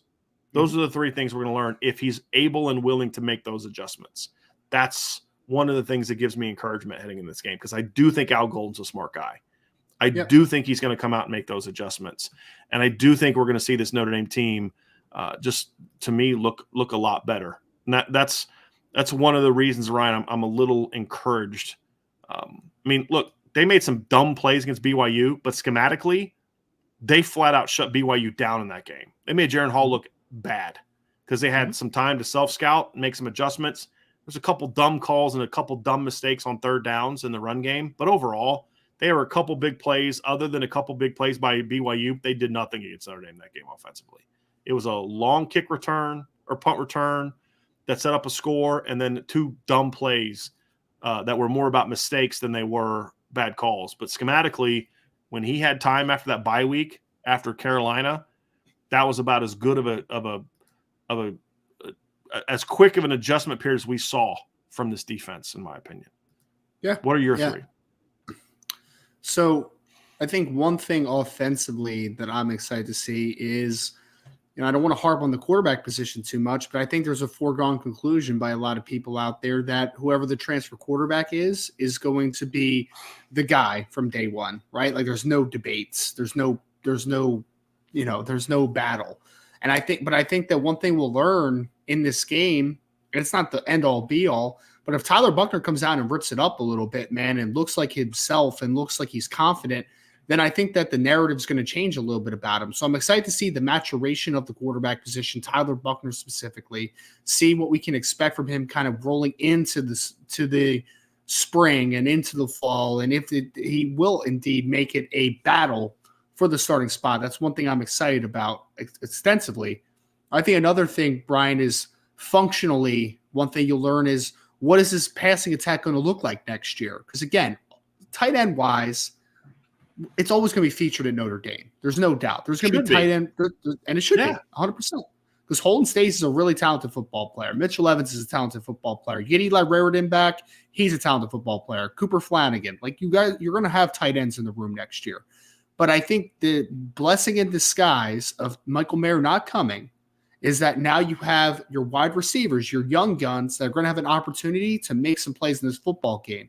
So one thing that I'm excited about is, does Tommy Rees in this passing game open up in a different way than we have seen in the past, right? Is there a kind of a changing of philosophy from how we're attacking teams from a passing game perspective? Because if you get those outside receivers working, those towers, on top of what you're going to get production-wise from tight ends and, some of the slot receivers you have, I think that's going to tell me a lot about Tommy Rees. It's going to tell me a lot about what the young pass catchers outside have been able to kind of take that next step. And then defensively, I think it's going to tell me a lot of what's the next wave of playmakers on this defense, because that's what Isaiah Foskey was, right? Like he was that guy that when you needed a play, you thought it was going to be Isaiah Foskey to make it.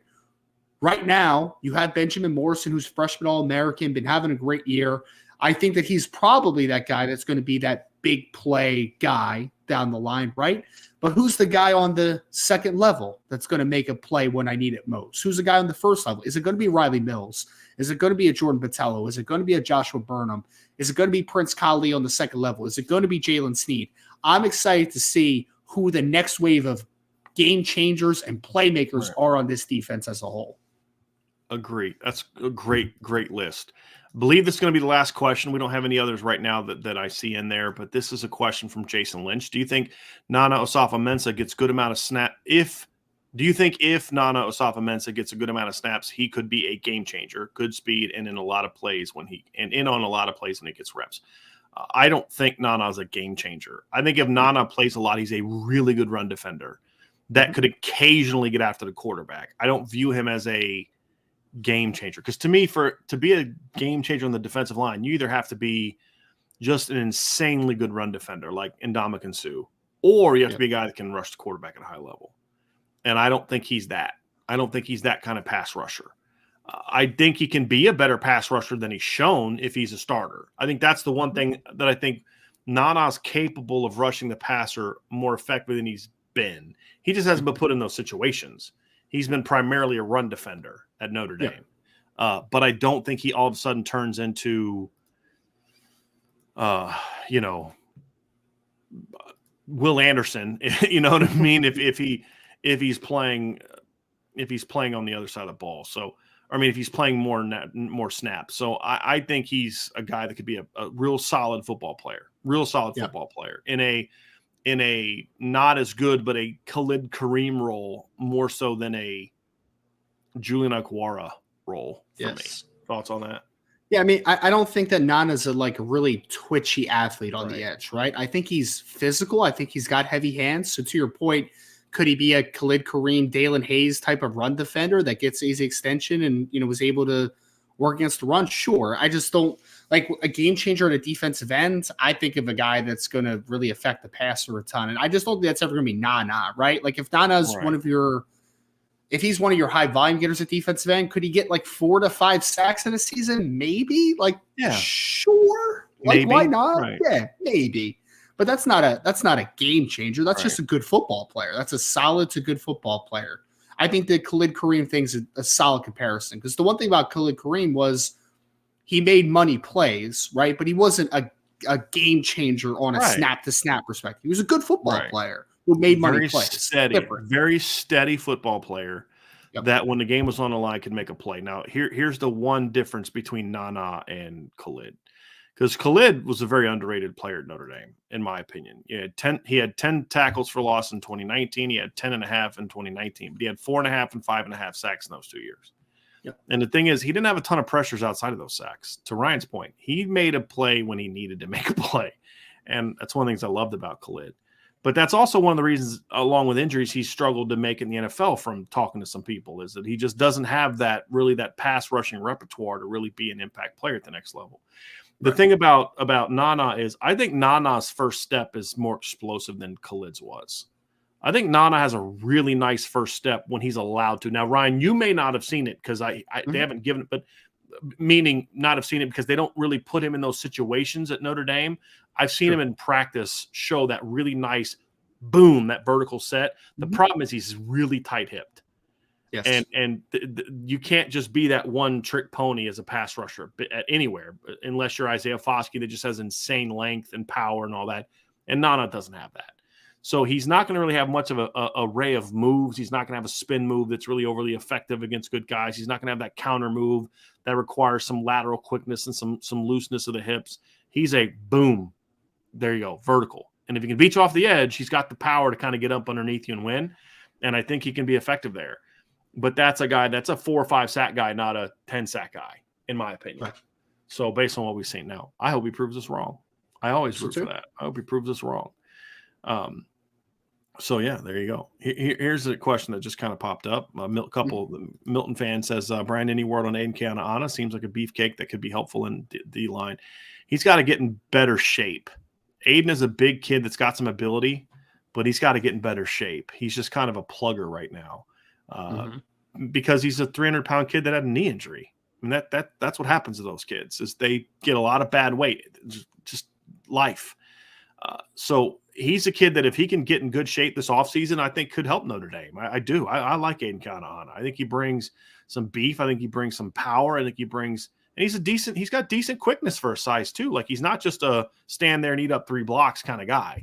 He could fit into this defense. So I'd love to see Aiden be that guy. Will he be that guy for this bowl game? I mean, maybe. I think if we're going to be counting on Aiden Keanaaina, it's most likely going to be next season. And I hope that he's back next year and gets that opportunity because they need that kind of beef there, right? Agree. I think that, I was excited about him when he came out of high school just because he is something that you don't have a ton of, right? You're talking about that beef, and to Milton fans' question, like you don't have a ton of tremendous size inside. You have more gap penetrators, 3 techniques types, even at nose with like a Howard Cross, for instance, right? But outside of Gabriel Rubio, you're left with Jason Odier, who has a developmental frame. Keanaaina hasn't been able to stay healthy, but he is the most stout he's the most stout defensive tackle from a body type perspective. What is that kid, like 6'2", 6'3", 315 pounds? Like he's a massive young man, right? Hard kid to move. But if you can't stay healthy, that's right. Not a ton of use for you, right? Yeah. So I hope he factors. I like Aiden. I think he's a good football player. I just, again, and he brings something that they don't have, and he brings something that they're going to be losing when Chris Smith is gone after this season. And so I could see Aiden doing that. Cameron Ford asks, why is it so hard to get a 5-star amazing quarterback? Notre Dame is literally the all-time best, most popular program. Number one, there aren't many. Number 2, those guys usually don't come from Indiana and Ohio and Illinois and areas where they can usually get those kind of guys. Number 3, I don't think they need that. Look, we pointed this out the other day. If you look at the On3 consensus, they've had, 8 national champs in that period of time? There's been as many, if not more, 3-star guys to win championships than 2-star guys. Yep. Joe Burrow did not rank as a top 300 player on the consensus. Mac Austin. Mac Jones did not rank as a top 300 player on the 247 composite. Jalen Hurts was not a top 100 player. The only 2 guys, and there's only one team that's produced a 5-star national championship quarterback in the playoff era. It's Clemson. Clemson has both of them. Deshaun Watson, who was 5-star on the consensus, but not on the composite for 247. That's it. And they needed it. I mean, they needed that guy. Clemson was not good enough to win a title without that kind of guy at quarterback. Jacob Coker was a 3-star recruit. JT Barrett was a borderline top 200 guy. Cardell Jones is a borderline top 200 guy. JT Barrett kind of got him there, and then Cardell, capped it off the last 3 games. But JT got him in position where, beating Wisconsin with Cardell, and then the playoff game gave him a chance to win it. Mac Jones was not a very highly ranked recruit. Joe Burrow was not a very highly ranked recruit. I mean, we could do this all day, and that's what I say is, like, you don't need that. You don't need that. You need a guy that can play that way in college. Stetson Bennett was not even a top 1,000 player coming out of high school. And while I believe that last year, he was the epitome of a solid game manager, Ryan, I think this year he's been more than that at times when they've needed him to. Right? I mean, he's shown the ability in some of these games where he can go out there and kind of rip you up a little bit, make some big time throws. He's to me, Notre Dame needs better than Stetson Bennett, but they don't need Trevor Lawrence either. And that's the thing is they need that somewhere in between. And, my whole thing is I said this in 2017. Look, here's the deal. I'll say this. Notre Dame has had multiple quarterbacks capable of winning a championship at Notre Dame if the other ingredients were correct, meaning, defensive coordinator. I will say this. I'll never back down from this. If Notre Dame had Mike Elko as their defensive coordinator in 2015, I genuinely think they win a national championship. I truly believe that with all my heart. They barely lost to Clemson on the road, and they played like crap. They lost to a Stanford team that their defensive coordinator had no clue what he was doing and just completely choked that game away. And they were so thoroughly outcoached against Ohio State. Thing is, Ohio State to me was the most talented team in the country that year. Notre Dame was second. Well, Notre Dame had to go up against them in a bowl game. But give me Notre Dame with Mike Elko as a defensive coordinator against that Bama team, that Oklahoma team, that Michigan State team, who would have been the teams in the playoff against Notre Dame if Notre Dame would have beat Clemson with a real defensive coordinator. And none of them teams are beating Notre Dame that year. None of them. And that's with Notre Dame's backup quarterback. None of them. And that's just how I feel. And then, there's other years. 2017, you put Everett Golson, Malik Zaire, Deshaun Kaiser on that 2017 team, and I think that team plays for a title. I flat out do. They almost beat Georgia, who was the runner-up that year. And that Bama team had no business even being in the play. That was not a very good Bama. That was the best coaching job Nick Saban ever did, was that 2017 team. Flat out.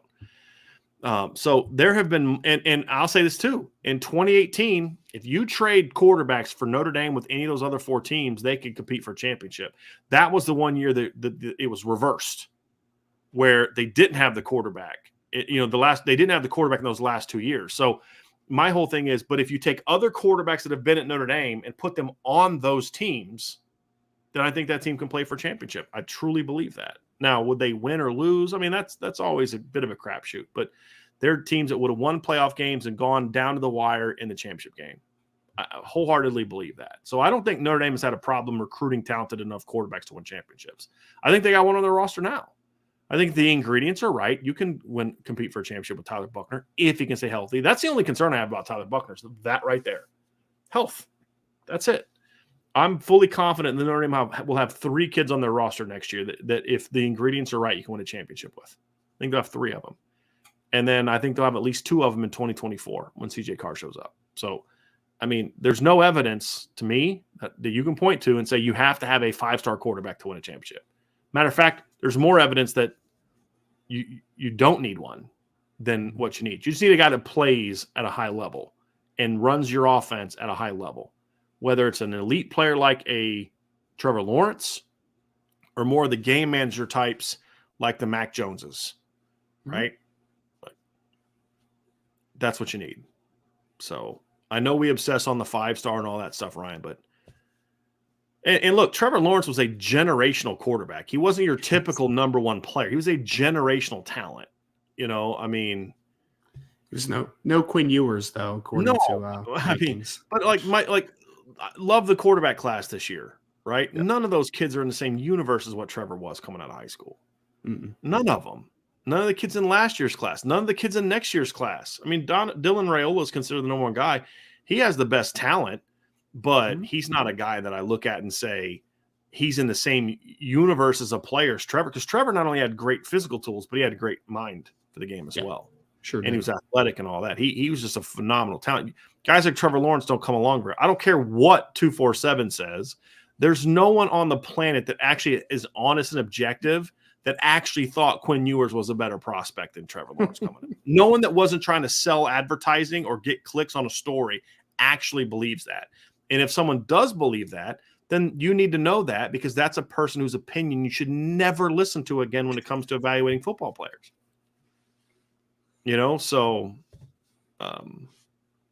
that's going to be the key. That's my stance on that, Ryan. I don't know if you want to add to that at all.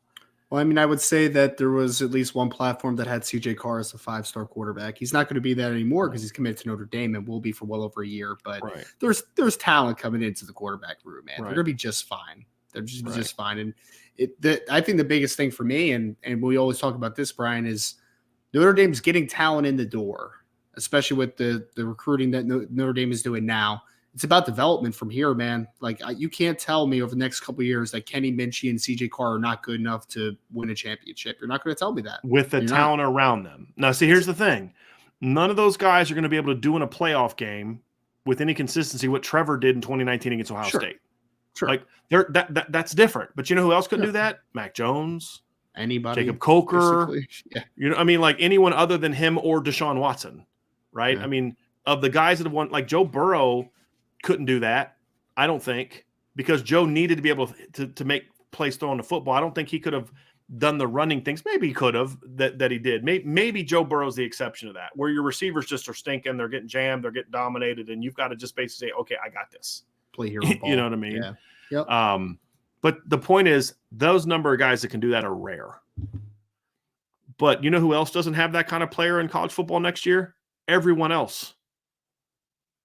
All 130 whatever teams will not have a guy like Trevor Lawrence next year. Nobody will. And Notre Dame still went toe to toe with them for half a game until Julian Love got hurt. And so that's kind of my thing. The talent's there. The talent's there at receiver. Somebody was like, "Oh, Notre Dame, those guys are throwing great players." This is an argument I had with a source a year or so ago. We were debating about the offense and how it needs to be, and he said the same thing. Well, Joe Burrow was throwing to such and such and such and such, and I was like, "Well, who thought those guys were that and the year before?" Right. Nobody thought Joe Burrow was Joe Burrow. Now everybody thought Jamar Chase could be that guy because he was a big-time recruit. But nobody thought Justin Jefferson was going to be what he became in 2019, in 2018. No. When their offense was their offense in 2018 was worse than the Notre Dame 2020 offense. Or just from a whole offense perspective, Clyde Edwards-Helaire averaged less than 5 yards a carry the year prior. Thaddeus Moss was a 3-star transfer tight end from NC State. To your point. They averaged 32.4 points per game. They averaged 402.1 yards per game and 5.5 yards per play that year. That's what they did offensively. And Joe Burrow that season had 2,894 passing yards and 16 touchdowns and 5 picks. He averaged 7.6 yards per attempt. So let me just point this out to you all, okay? Joe Burrow in his first year as a starter at LSU, as a senior in college, threw for fewer yards per attempt and fewer touchdowns than Drew Pine in his first season as a starter at Notre Dame. Right. So, there has to be a level of the system has to be right. Sure. The development has to be there. Now, Ryan, I believe that Joe Burrow had a lot more talent than his production dictated, which is why I'll point this out again. Why, when I heard about the role that Joe Brady was going to have, and I didn't know Joe Brady from a hole in the wall, right? Mm-hmm. But the point was, I knew that they were going to open up the offense, and I looked at the talent and I said, "There's some talent to work with there. I think they're going to win the SEC and be a playoff team with this new change." Now, what I didn't see was what they became, right? But you go back and read it. I predicted them to make the playoff in 2019 and for them to win the SEC in 2019 when I knew they're going to open up, because you could see the talent was there, right? But the point is who thought Joe Burrow was that in 2018? Nobody. I didn't even think it, and I thought they were going to be a playoff team because of Joe Burrow. But the system has to be right, and you need the pieces around him. Because as great as Joe Burrow was, if you put Javon McKinley and Ben Skoranek around him, who are good football players, they don't have the offense they had that. Now, they still would have been a very good football team, but they're not scoring at the rate that they scored. They'd still been pretty good. They still might have been a playoff team. They still might even won a championship. They just would have done it a whole lot differently. And that goes back to the question earlier, is sometimes being a product of a system isn't an insult. Joe Burrow's numbers were a product of a system. Not everybody, you put him in another system, he's not putting up those kind of numbers. Team still might be just every bit as good. But the system's going to be different, right, and going to produce different numbers. The impact can be the same, but the system is going to dictate certain numbers. So that's my 5-star quarterback rant, and I feel like we have to do this like 3-4 times a year to get there. But I get it. I get where Cameron's coming from, Ryan, because you watch this team play, and there's so many years where you're like, good Lord, if they just had a better quarterback. Like, the roster so stacks up with all these other teams except for one spot. And then you see guys with this talent, like Everett Golson, you're like, man, if this kid can build on what he was in 2012, oh my gosh, he could be so good.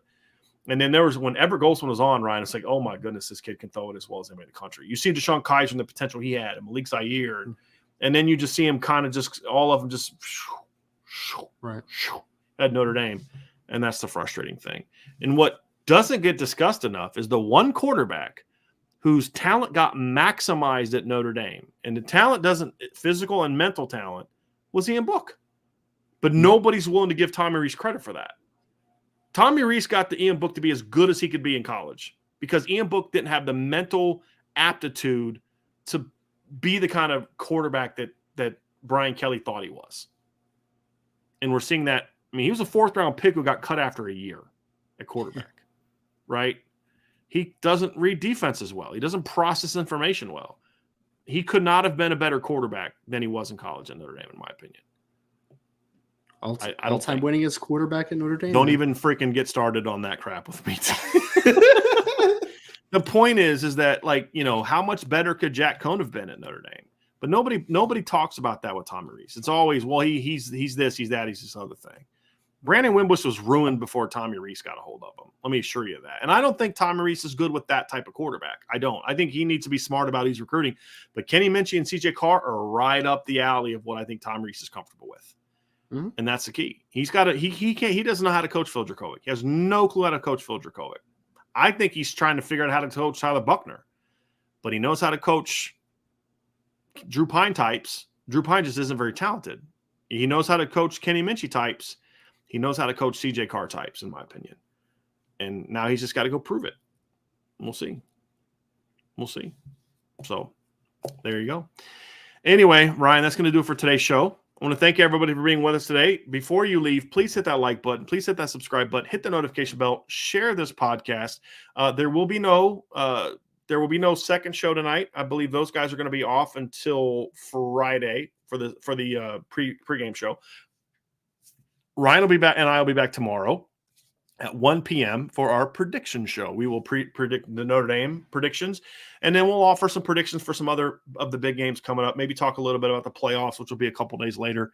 Have some fun with that. Probably not going to be a mailbag on tomorrow, Ryan. It's just going to be us kind of talking, since I do got to hit the road and get to the airport afterwards. But we're going to have some fun anyway. Sign up for the message boards, everybody, at boards.irishbreakdown.com. I'm going to put that banner up right now, right there, boards.irishbreakdown.com. Make sure you're also checking out our website at irishbreakdown.com. I've had people ask, hey, how can I help you guys. I'm not really in a position where I can afford to pay for a membership, but I really want to help you guys out. Read the articles, right? All of them are free. We get ad revenue from those articles being read. Watch our shows. Those are what hit like, right? Comment in this channel below. Like when the more comments that are there, the more engagements is there, the more the algorithm picks it up and promotes our shows. Those are ways that some of y'all who aren't in position to be able to pay for a membership, which we completely understand, can really help us and help our business grow. So we would appreciate that very, very much. Sign up for the CFB Nation or subscribe to the CFB Nation channel as well on the podcast app, and check out our videos at CFB Nation on YouTube. For Ryan, I'm Brian. Have a great rest of your day, and we'll talk to you again very soon on the Irish Breakdown Podcast.